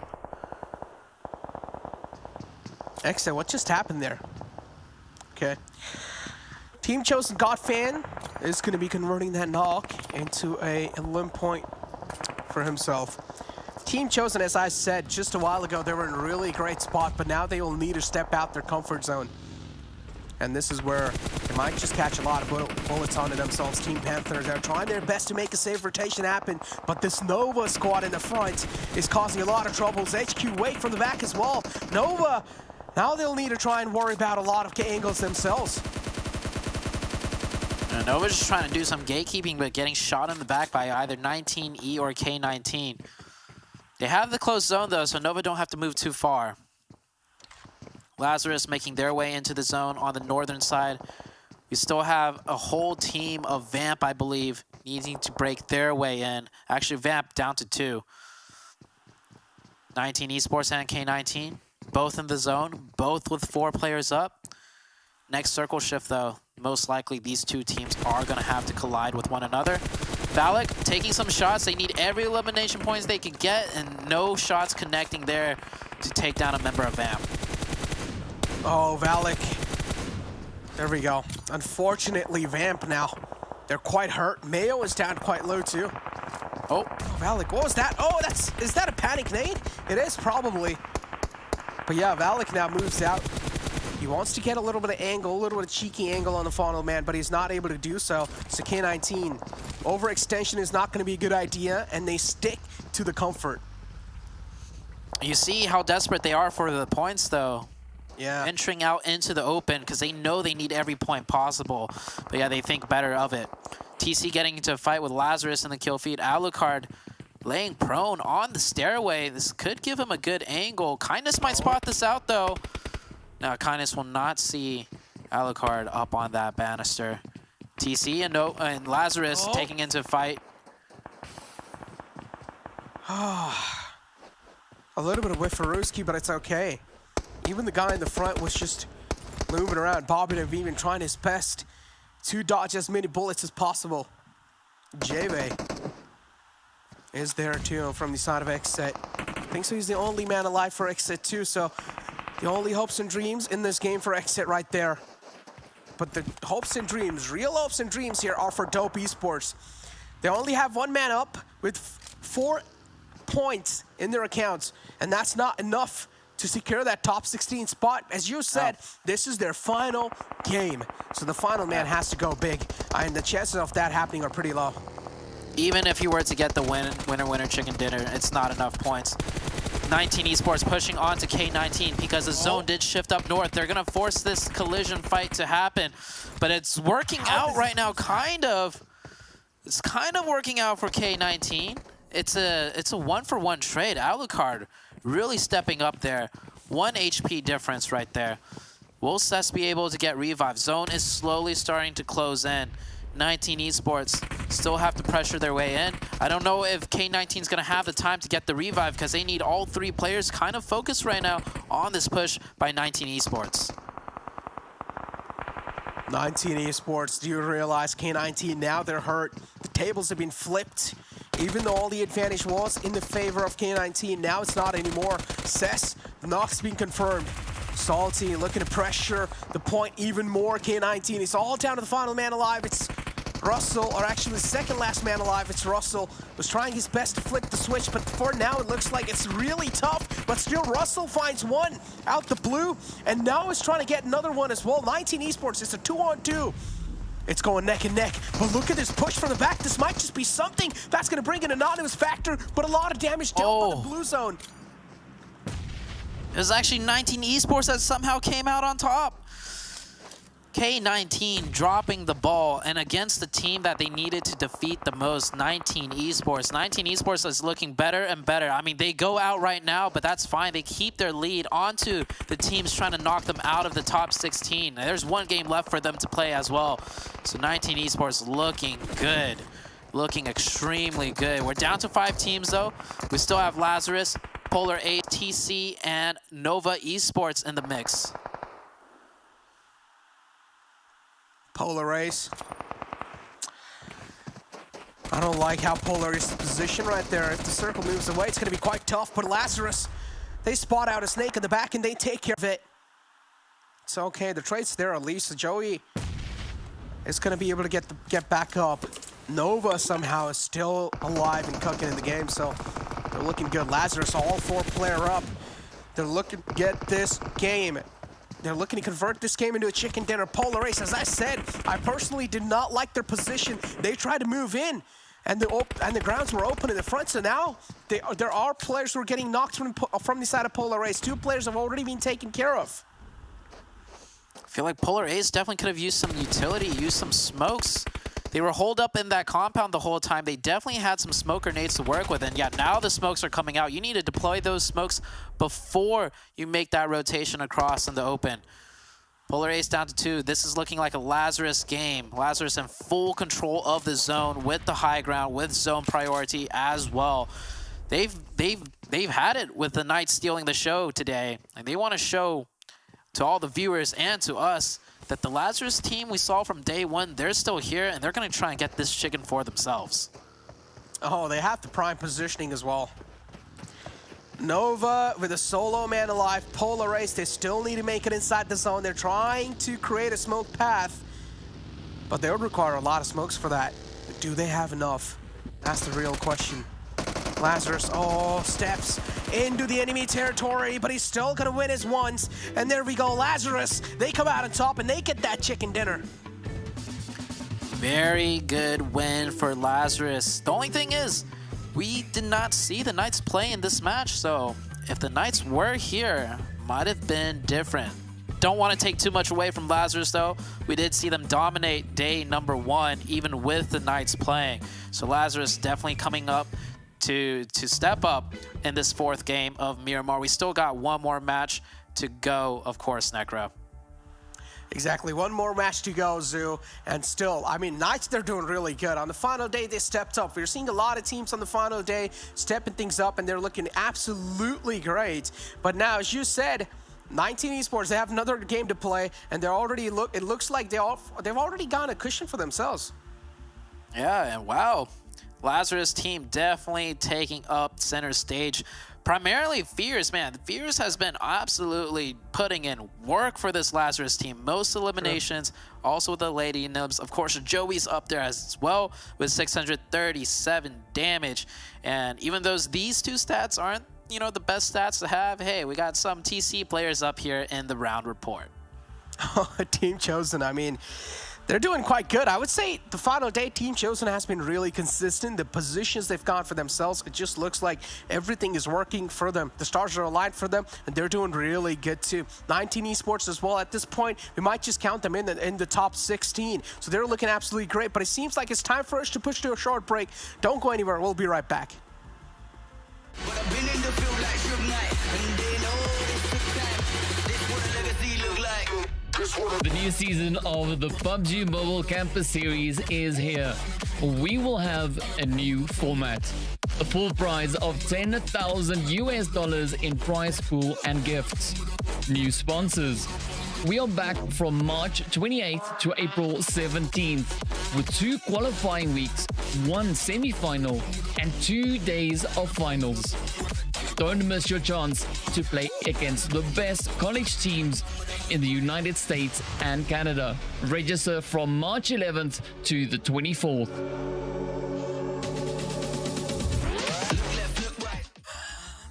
Ooh, how's the Chosen looking after that game? Not so sure. But what I am sure about, Lazarus. Lazarus and the Knights. Boop, boop, boop. That's them on the overall leaderboards here tonight. Lazarus trying to make a statement here tonight, 7. Yeah, they definitely are. Listen, man, my mind's somewhere else right now, okay, because of what I just heard. Ladies and gentlemen, people watching on YouTube, keep a close eye on the Chosen and Nova. We'll tell you why later on, okay? But Lazarus, you mentioned it, Dave. 28 points for themselves. And then Polar Ace. I mean, listen, Polar Ace, I was giving you guys, telling you how I didn't like the hell strat that you guys were doing in Sanhok here. You guys weren't trying to heal strat. You guys were actually trying to win the game. And that's the stuff that I personally love, Glitter. Yeah, I mean, there's a lot that happened here. First of all, I know that we heard Zute kind of negging on Nova a little bit. But if you're 2 players down for as long as Nova was, they had to do something to recover some of those points, because you even called them out last time around 7. They were so far down the overall leaderboard from where they were last time. So those 10 placement points are actually going to go a long way as far as keeping Nova at least in the running, and then they can figure things out for the Super Weekend. But this second page here, some of this stuff is very important, okay? We saw 19 Esports on there. We saw HTV Esports on there. Those are names we need to be paying attention to, because we're going to talk about the bubble here in just a little bit. None of the teams at the bottom have had a crazy pop-off performance. And to be fair, in this last match, and kind of a little bit, in the other one prior, 19 Esports is just holding on, 7. They are. And with WallStreetBets, perfect timing, WallStreetBets, because I actually wanted to talk about you guys. This is a team, Glitter, that's concerning me a bit. And this is why I'm going to tell you, this is the reason why, right? On the first day, WallStreetBets didn't really perform that well. On the second day, I felt like they had that kind of pop-off day. And today, I feel like we're having deja vu of the first day. They're just not performing well. And I know earlier in the day I said I wasn't stressed out about Knights not performing that well in day 1 and day 2. The good thing though is that they were consistent. With WallStreetBets, I'm not seeing any consistency right now, and it's a team that I want to keep a close eye on. Some of the other teams that I want to keep a close eye on, you mentioned it, 19 Esports. I mean, for 19 Esports to only be able to get 4 points there when they're currently a team that they have had some good performances. Yes, they have created some cushion, but you don't want to wait until the last game. We have things come down, Dave. When teams qualify literally by just 1 point, you don't want to be that team that's just sitting in the bleachers, pretty much just waiting. Yeah, I agree right there. And 19E getting a couple elims to kind of cushion them here as we do head into that last match. Yeah, W1D3 Esports LLC, that was their last game. I don't think they're going to make the cut. They didn't really pop off. They were, what, 13 points behind 19E? And that's the thing, 19E, 7, what you were just saying, they have been playing just consistent enough to maintain that 16th spot. But looking at Lazarus here, the MVPs, all 3 of them, Glitter, all 3 up here on the board. Beautiful. And you know what I love to see, because we've talked about Joey being the other fragger for Lazarus. Joey with the top damage here, almost 640 damage, but not outdoing his teammates by too much. I mean, Fears still constantly in the conversation as far as top players. This time we also get Isajat in here at 600 damage himself, 5 elims on Fears, even with that lower damage. So, I mean, this is what we love to see out of Lazarus. You've even mentioned the various roles, 7, when it comes to Lazarus. Joey and Fears, kind of that tag team fragging duo, and this is what we're getting at almost 2K damage. Yeah, and that's what we want to see, right? We want to see those fraggers actually doing their role and being able to output that damage, being able to output those elims, however it might be. 13 elims for them is great to see. The Chosen, I mean, they ended up with 4 elims. Not bad. They did cost a lot of damage, 947. What's crazier to me, Glitter and Dave, is on some of these maps, like, we get such a top-heavy damage from certain teams, and then some of the other teams, it seems like they're just not able to perform because of the fragging power that some of the other teams are able to provide. Like right now, we have only 4 teams with just over 1K damage. Yes, 1K is a lot. But earlier, we had, what was it, 3.5K damage from one team, 2K damage from another team, and then a bunch of 1Ks. It's just surprising to me, and I wonder if it's a League of League play thing, and we're going to see that again in Super Weekend. I really doubt it, though. Oof, I hope so. I do too. And on a hopeful note here, K19, we saw him in 2nd place right there when it comes to that damage and the elims. That's kind of good for them. No, that's more than kind of good, because now that puts them 15 points behind 19 Esports. So they have the potential to qualify. But talking about a team that has definitely qualified here, Lazarus. Let's pull up some more stats just so we can let the boys flex it out here a little more as they hold it down, 7. Definitely. And we want to figure out what has been happening between day 1, day 2, and day 3. I feel like today, Lazarus is starting to step it up again. We saw that great performance in day 1 and day 2. They felt like they took a step back, which is kind of what their coach was telling me. And right now, they're starting to do what Knights kind of wanted to do. They want to carry some momentum into the Super Weekend. 900 damage. They're currently outdoing the damage. They're currently... The heals are even better, which means that they're getting their fights done quicker, which I love to see. Glitter, you and I love to see that. And you know what else we love to see? Those elims being higher too. Yeah, because, I mean, you even mentioned it at the beginning of the show, 7. You were talking about how after you spoke to their coach, and we saw it reflected in their gameplay, that they slowed down a little bit yesterday. And it wasn't necessarily a bad thing. It's almost like they were kind of preserving their energy stores or something, because they're showing us yet again here today they're more than capable of still having the types of performances that we saw them have on day number 1. They're incredibly consistent yet again today, and like you said, to be able to go up in average damage and down in average heals, that's pretty rare. You're getting more elims, more survival time. I mean, Lazarus is just, they're at the top of their game right now.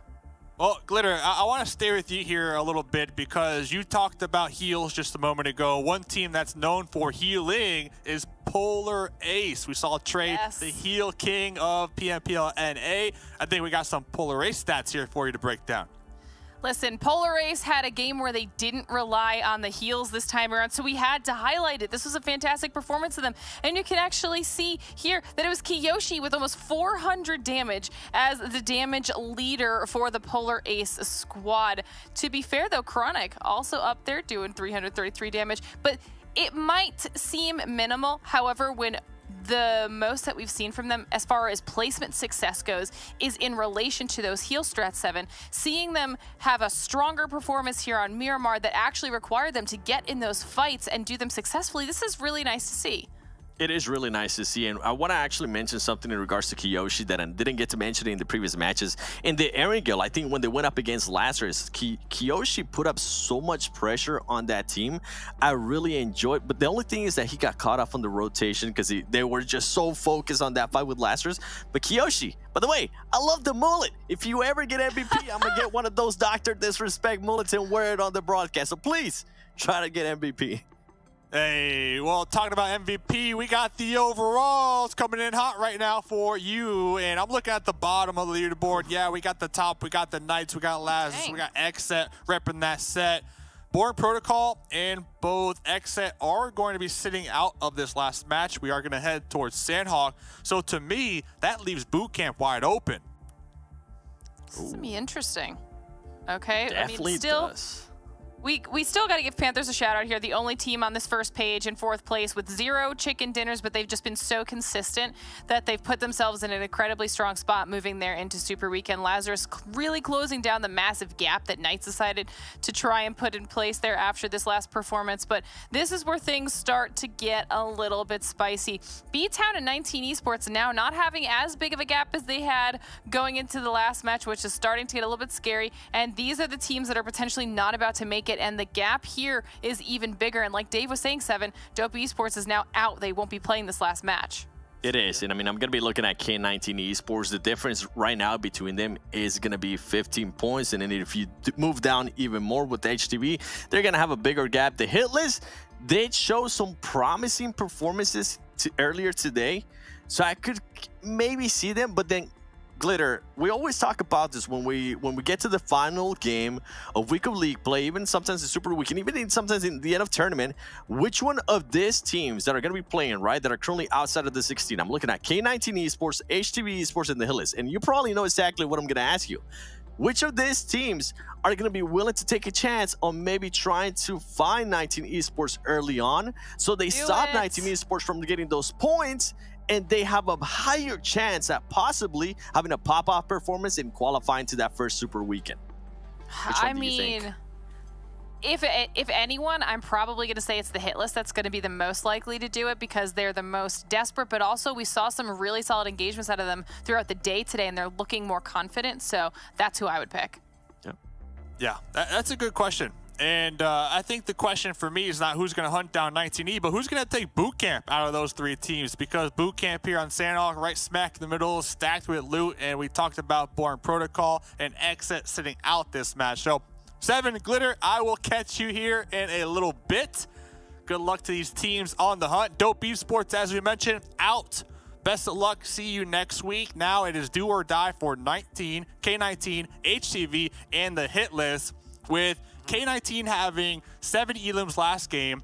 A lot of damage. I feel like they're the closest team here, Zute, to maybe pull out that clutch card here in this last game.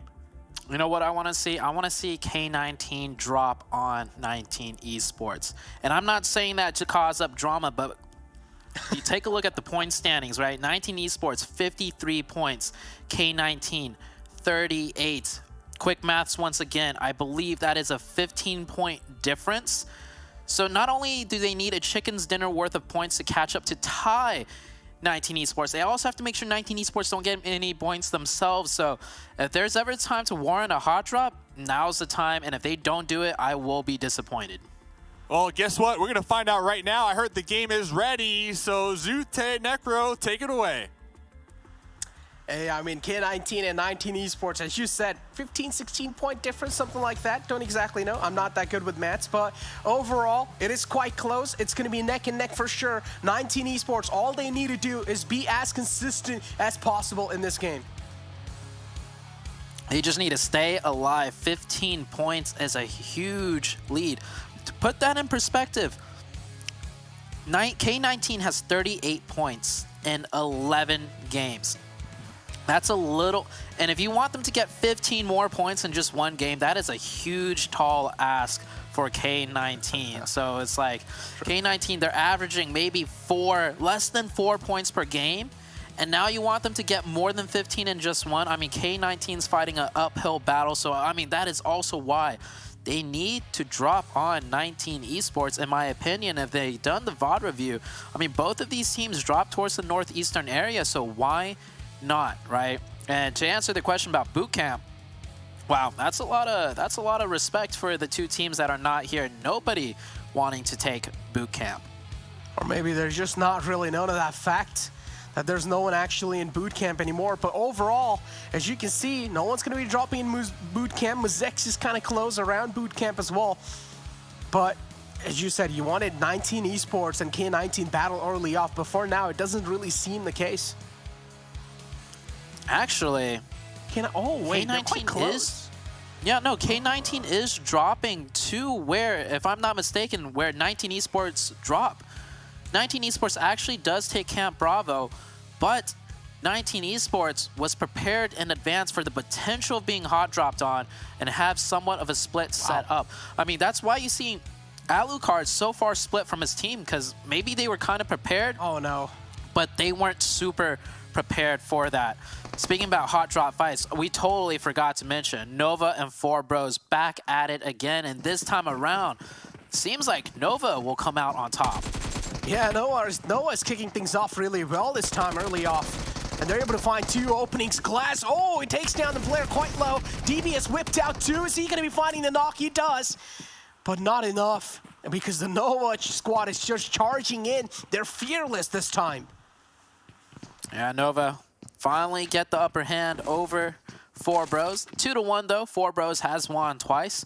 That's not going to deter 4Bros from dropping here once again in the Super Weekend, I feel like. But Vamp, with these two teams fighting so much, so often, other teams near the area is adjusting to it and trying to see if they could take advantage. But this time around, Nova's going to finish this fight off very cleanly, very quickly. QZZ, though, I don't think he knows. He definitely does not know Benny's up here. Oh, he spots him. Oh, that is it for QZZ. He was quite low. One single bullet to put him in the grave. I think that's a mistake, though. I think that's a mistake out of Vamp, because this is not the Super Weekend. These points do not carry over. If you were going to third-party this team, you should have saved that strategy for the Super Weekend. Now, if anything, Nova's going to know that even if they win the fight here, they got to be a little bit more careful of a potential third party. Yeah, but they're also always going to be paranoid about that. Before now, Vamp, they're being challenged by two different squads. Or pretty much now Vamp is being challenged by Salt himself from Polar Ace. He's kind of separated out from the rest of the pack, but he's able to do a lot of damage. And that's what really matters. The confirmation too with the nade, and now it's going to get back to his squad, probably safely. Vamp doing a...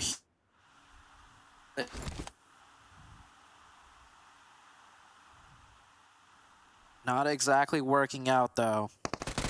They pick up 1 point and then lose one player. WallStreetBets getting some eliminations onto the hit list now. Hit list caught running over in the open. Cyanide also goes down. Nemesis has a different angle. Now, we see a lot of teams start employing these trap strategies. In a way, they are kind of showing their hands too early, or 200 IQ. They're showing their hands early now so that later on in the Super Weekend, the hit list won't be rotating this way whatsoever, and WallStreetBets has less to worry about. So many ifs and buts. But for now, the hit list. Final man alive, it's going to be Gold Blade. All by himself in the front. And WallStreetBets, all four players up. The confidence is going to be on their side for sure. Look at WallStreetBets. I mean, something I just realized. Yeah. Something I just realized, sorry, Necro, is that the hit list, they're not making it.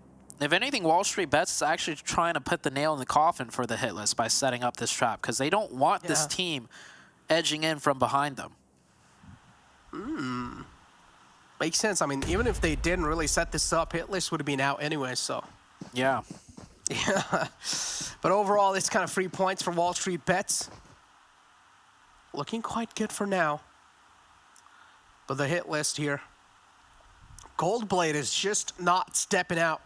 He's just staying here. He's keeping WallStreetBets guessing what's going on around them. But WallStreetBets too, they're not stepping out their comfort spot. They're not being overeager, neither overconfident.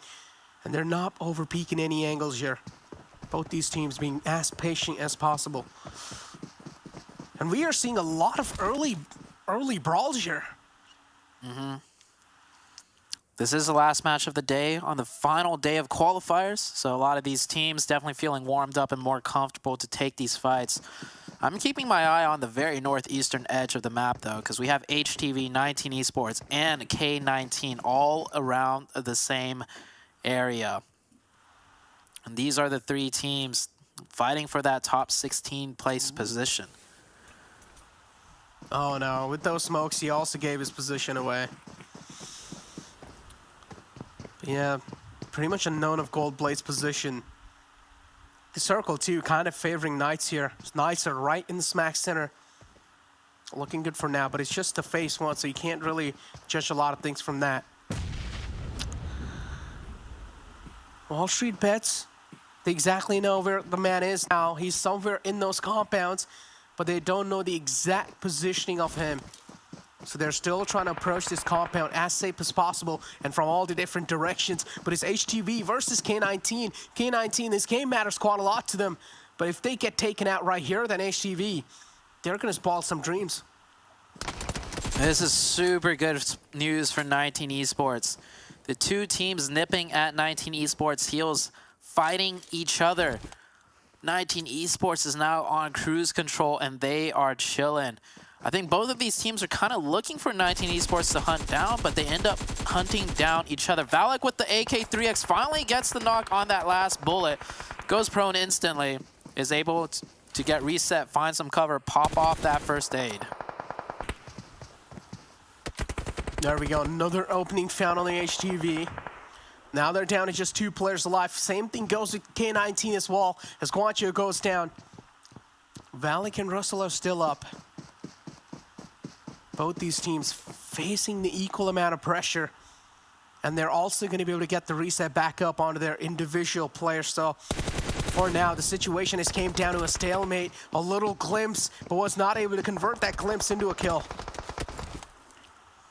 Ooh, Valak getting tagged up heavy. Just in time for the first aid. He's got that AK-3X he's working with. That's a lot of recoil at distance, so he's doing the best he can with these trades. Meanwhile, HTV, they have the M4s. Firing off a lot of shots towards Valak's position, forcing him to keep his head down. Might be the pressure that's needed for HTV to readjust their position, though. Yeah, some suppressive fire from his side. And he's keeping on doing the same thing while the rest of his teammates, he's pretty much trying to gather their attention onto himself. This is quite brilliant. While the rest 2 players are somewhere all the way off. So Boom's just trying to gather the attention while the rest of his, I think so, the other teammate is moving in from the flank side. As you can see, it's Mitz who has moved in all the way from the right. So K19, now they're going to get sandwiched soon if they're not known of the position of the final man of HTV. Zone shifts, centers up quite nicely for many of the teams. Not good for the teams on the edge, though. And we see BTOWN potentially running into the sole player, BR3R.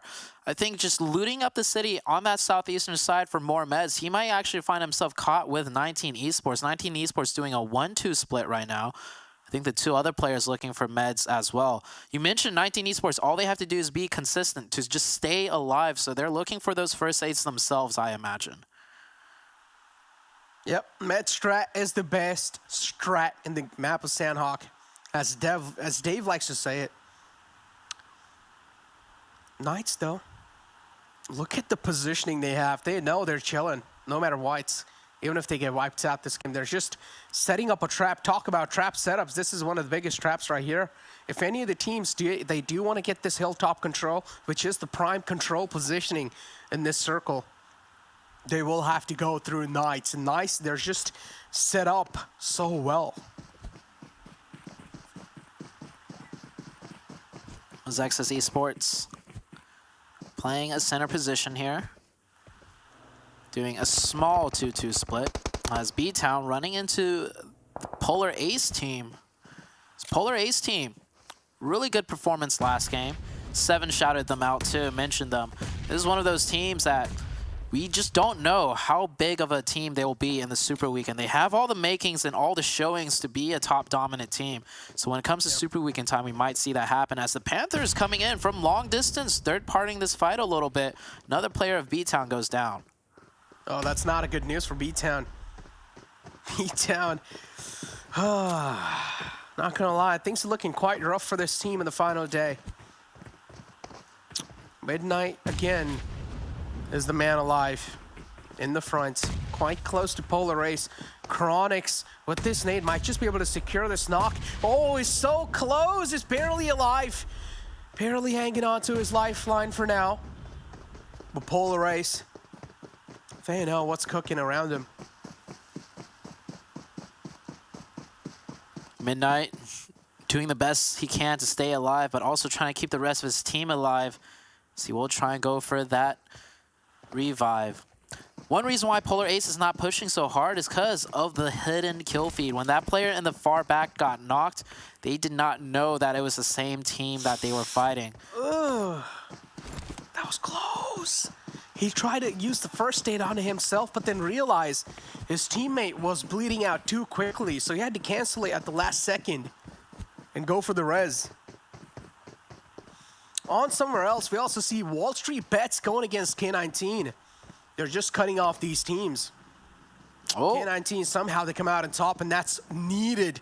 K19 need that desperately. They have 6 points in the game so far, Zoo. Yeah, K19 really showing up. I have no idea how they ended up winning that fight with WallStreetBets. We saw WallStreetBets, they had 4 up, and K19 was already down to 3 after their altercation with HTV. So, I mean, well done to K19, but down to 2 players, and with 19 Esports still alive in the game, they still got a long ways to go. And with that zone shift, 19 Esports is just going to stay alive for one more zone for sure. I mean, I'm telling you, K19 is one of those teams that performs really good under pressure. As I said, I mean, I'm mentioning it again, they were the only team who made the comeback happen on the final day.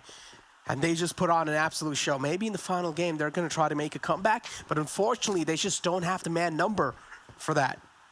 But we never know. Maybe this duo can set K19 up to success.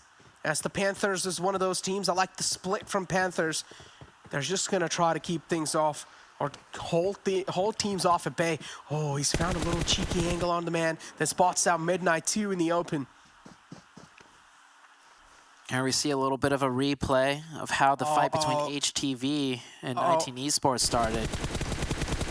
Now we're back on to what's happening right now in the fight, in the game. The Panthers still taking those super long-range shots onto BTOWN. BTOWN did manage to get a reset back up to a 4-man team. Oh no, 3-man, I'm sorry. But they're still taking heavy punishment from the Panthers downrange. Panthers holding a nice position, a little bit eastern of the center zone. They have 4 up. K19 down to 2, and Mezexis definitely aware of their location. I feel the frustration here. I really do. Third parties are one of the most annoying ways to die in. And BTOWN, they're getting third partied over and over again by Team Panthers. But another team that the Panther needs to worry about is 19 Esports. That's right in their back. And look at K19. For now, they've found themselves a safe compound. And they're just being as quiet, as cautious as possible.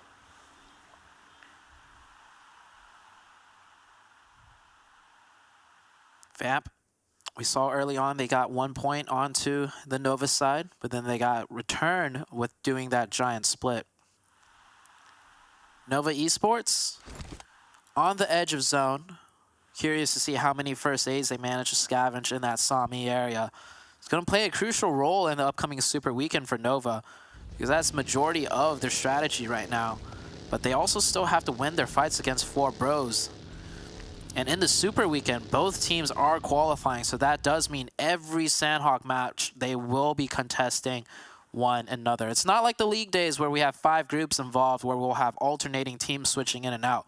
Once we head to the Super Weekend, it will be a set 16 teams, the top 16, which is why we keep stressing how important it is to make the top 16 during these qualifying days.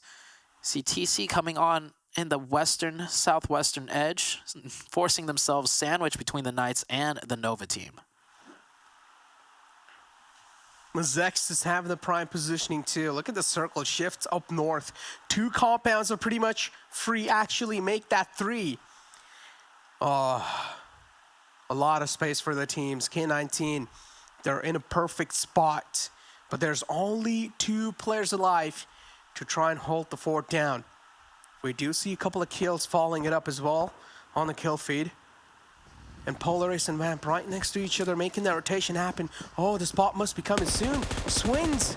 He's going to spot the man out in the front. Unfortunately, gives his position away. He thinks there's someone behind the tree, but that's not the case. And now Kiyoshi surprises him from behind the rock. Peeks out, gets the knock too. And Swings, he's going to be kicking his head right there. I mean, ooh. That is not good for the side of Vamp. Polar Ace continuously fighting and looking strong and dominant. Nova making their wide wrapping rotation with the vehicles. We see Koi out in the blue zone already. Definitely going for that med strat for the rest of the Nova team. 2 of the Nova players taking those buggies, seeing what they could do, maybe pick up a few elimination points, but they're driving straight into the side of BTOWN. Shivan does get blown up in the elimination feed right there. So that is 1 player down for the Nova side. I do think 1 more player, Kindness, will be the last one up as far as trying to make it into the zone. Oh, K19, this is the fight right here. How it went down between WallStreetBets and K19. Actually wanted to see how did K19 come out on top, but yeah, for now it's going to be Vamp eliminated out the game on 13 spots. Yep, as the teams that are trying to make it inside the zone, the fights are going to happen slowly and steadily. Nova, they don't really have a lot of players alive. 2 players alive, and Koi is going for the med strat. While Knights, all 4 players up. They're trying to rotate inside the circle. They're going for the win. They're going for the victory blow. 19 Esports, they also make it into zone. There is a Rat though. Rat is about to find him out, and yep, Rat will go down. Can he get the confirmation though? He does not. Greedy. Works out in 19 Esports' favor. And with that in the kill feed, K19 will 100% know 19 Esports is still in the lobby and is looking more and more dire for K19 to try and break it in. The Knights trying to fight and bully their way into this zone. This is a very tough one. HQA's got the high ground. They've got the staggered up elevated positions. And Coops, that grenade falls just short. If it bounced over the top of the rock, it could have been a double elimination right there. And HQA, they're going to take the fight to the Knights now. Oh, they will need to. They don't have any other choice as well. And now they know Coops is kind of pinned down behind this little tree, but he can't just challenge a fight like this against this man. Was able to find one, but that's all he's going to get from that. HQA, they get a clear wipe, a clean sweep on the Knights. And they're going to be out the game, but it's okay. Nothing to worry about. Knights are already in top 16. They're big chilling. Mezexis spot out a team in the front. It's going to be Polar Ace. Before now, Polar Ace as well, they're looking really good. But as I say that, I just cast a curse and Chronix goes down. This is a tough zone shift. It goes all the way up north. There's almost no teams in this zone. So everybody's got to fight their way in right now. Polar Ace taking a fight with BTOWN. This was the fight that's been going on 2-3 circles ago, and they finally meet again. Sol tries to get that first aid off. Has to peek out as Jimmy gets the better of him, but the blue zone's going to be the ultimate victor as everybody is going down in this fight. K19 trying to stop the push against Mezexis. You see 2 of the Mezexis players goes down, but the problem is 19 Esports is still alive, and with K19 out, that is done. The top 16 is pretty much guaranteed now. Oh, it is. Unfortunately, K19, we're not going to be seeing them in the Super Weekend anymore. But as you mentioned beautifully, the circle's in no man's land, and look at that. Another circle shifts right on top of that compound. Who's going to get the control of the compound will pretty much win this entire game as well. Team Panthers, they've been always so proactive when it comes to positioning themselves. They've been playing this to perfection. If Team Panthers pull this off somehow as well, it's going to be really good. Oh, barely makes it back to safety. That's one of those runs where you just clench your butts and you clench your teeth and hope you make it across, and he does. Pappy trying to take some returning fire, but he gets nailed down. Sunny Pig with a nice trade. Shiwan goes down. He should be able to get that reset. We're down to basically 2 4-man teams, the Panthers and HQA. We got a 2-man of the Chosen still alive, and of course Execute just meting their way in, but getting all those circle shifts to the north. Jason, the last one up for Execute, might be able to just sneak in the zone. Yeah, now Panthers down to 3-man too. HQA, they're quite hurt. 2 players are hurt. There we go. The first man's taken out. It's going to be Sunny Pig. And G-Man is right in the front too. King Pig is quite close. And there we go. It's just raining down. He's just peppering down those bullets. And he's also going to confirm that knock for himself. But there's a man in the close, and he's taking a lot of damage as well. King Pig, he's not going to reveal himself just yet. And Jason, too, doing so good. The final man alive for Execute. He's putting on a show. Oh, my God. Oh, yeah. This man is destroying him. Yeah, he's just running and gunning. Absolutely demolishing HQA. Not even sure if the rest of the Panthers team were able to cover those sight lines, but Subpig, last one up, got 8 first aid kits. This is pretty much it. This is the Panthers win, unless if Jason can do something absolutely insane, or maybe Subpig can find an angle and help Jason out. But there's 3 of Panthers up, and they have the close zone. Oh, this looks a little bit too tough, though. Jason will need to travel through open grounds to try and make it in the next zone. And Team Panthers will find an opportunity to shut that man down right there.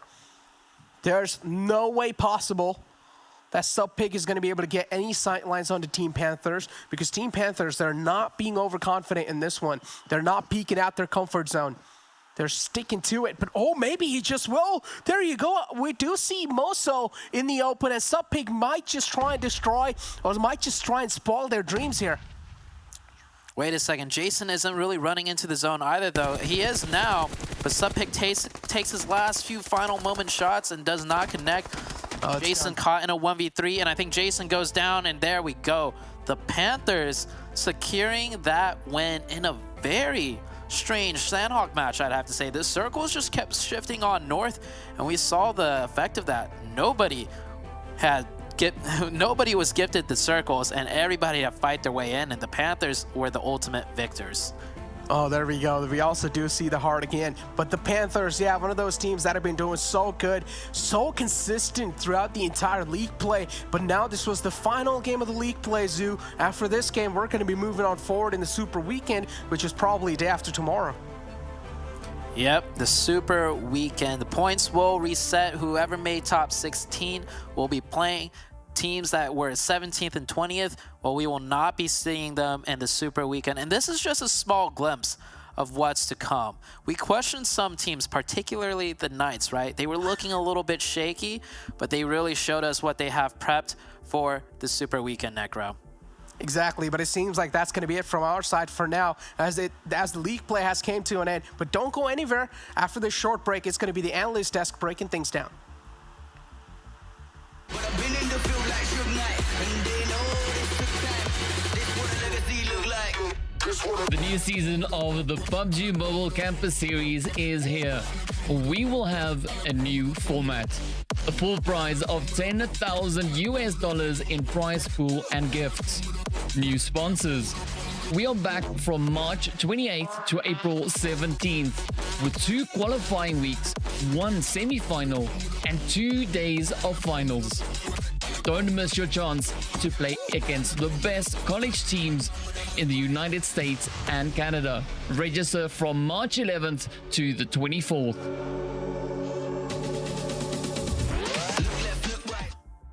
The Panthers holding it down all league play, in my opinion, consistent as ever. Hopefully they can move over to Super Weekend with that.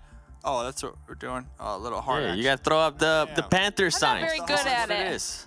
Oh, who's got the best heart, by the way? Mustache Dave in the house. Mustache Dave in the house, son. All right. Yeah, the Panthers. Much love for the Panthers. Let's check out the map. I'm off right now. The map rankings. Yeah, that's what this is. Yeah. Okay. Glitter, what was Beautiful. that? Anyways, we'll get to it. The Panthers, 25 points, 10 elims. Yo, this was the team that was in the first page that didn't have a chicken dinner, that were able to achieve it there in the last map. So hopefully they'll be able to get at least a couple chicken dinners on that Super Weekend that they are going to be making it to, helping Quit Addiction there with 16 points. So we go down. 19 Esports clutching up. They clutched up. Did you see K19 though? K19 tried so hard to clutch up. They had 8 elims and only 1 placement point. You know how much work you have to put in to get 8 elims and only 1 placement point? That is so rough. And, you know, I really appreciate that they at least tried to make that final push, because we talked about that being a possibility and just not wanting to have a team have to leave it until the end because it's too risky. And we're seeing that, you know, now happen here. Hopefully they learned their lesson, you know, for next week of league play. Maybe. And here are the winners. Just in case you are tuning in, you're a couple hours late, but we appreciate you anyways. The Panthers, Lazarus, the Knights with the double, and then the Chosen showing up here tonight. So these were the winner chicken dinner winners of tonight's matches. Any surprises for you, Seven? Yeah. The Knights, they finally decided to just flip that switch and show everybody the potential this team has, and showed us an amazing performance with 3.5k damage. I can't get over that, and I'm probably not going to get over that for a long time. Beautiful. And I'm not going to get over Glitter's attempt at throwing up the heart sign either. But you know what we are going to look at here? The overall from league play. 12 matches played for everybody here, Glitter. You know, one day I'm going to have it looking as good as the Panthers photo, but for now, we're looking at how everything panned out. Knights holding on to that lead, but not by much. Lazarus still catching up. Panthers finally nailing down that chicken dinner and putting themselves in 3rd place overall after that, with XSET jumping up. Nova finishing in 5th. Not the end of the world. Now they've got a day to kind of reset and see if they can get themselves into proper form when it comes to that Super Weekend. And then rounding out this first page, you got Boring Protocol, HQA, and Polar Ace. Nice jump up for Polar Ace by the end of the day as well. But Seven, this is where things start to get spicy. Yes, they did. 19 Esports clutched up, okay? We gotta give them some credit. Baby steps, 19 Esports. Baby steps. One team that actually worries me for that second page that's gonna be going to the Super Weekend is going to be BTOWN Esports. That team completely fell off since day one. And I'm telling you, Glitter, we mentioned it throughout the day. If they would have not had the performance they had on day one, they could have possibly be there with like K19 Esports and Dope Esports. Overall, though, hopefully this is a learning lesson right away from these teams. And next week of league play, they don't wait until the last match like we saw K19 Esports trying to do right there at the end. Best of luck next time. You know, at least, hey, you get to sit down and see some of the strat that these teams are going to be putting up on the Super Weekend. Yeah, there's always next weekend, of course, and I got to give it to Glitter because I asked both of you at the beginning of the show, who are those teams that we should look at that we're on the cusp, right? And Glitter said 19 Esports, and I believe Seven said the Hitlist, who did stay down there at the bottom, but, you know, they got next week, so come back stronger, watch the VODs, and watch the teams compete in these Super Weekends. Now, I asked you both 2 days in a row. I'm going to make it 3 days in a row. The MVP for today, who do we have? Coops, okay. It's got to be, right? Seven? That was so, yes, Coops, 100%. Double Coops, triple Coops. We'll make it triple Coops. Triple Coops here. Yes. Coops on the board. I mean, that was a given, right, guys? Yeah, it was. I just followed you. I don't know. But yeah, it's a given. It's a given. Look at this damage. 15 elims tonight. The survival time up there, 2K plus. So let's check out these highlights, Seven. We definitely will be checking out those highlights. By the way, Coops putting up an amount of... weren't we comparing them at the beginning of the day between him and I think it was Polo as well? And between them, they had like 30 ilms combined. He was able to actually add on another 15 today alone.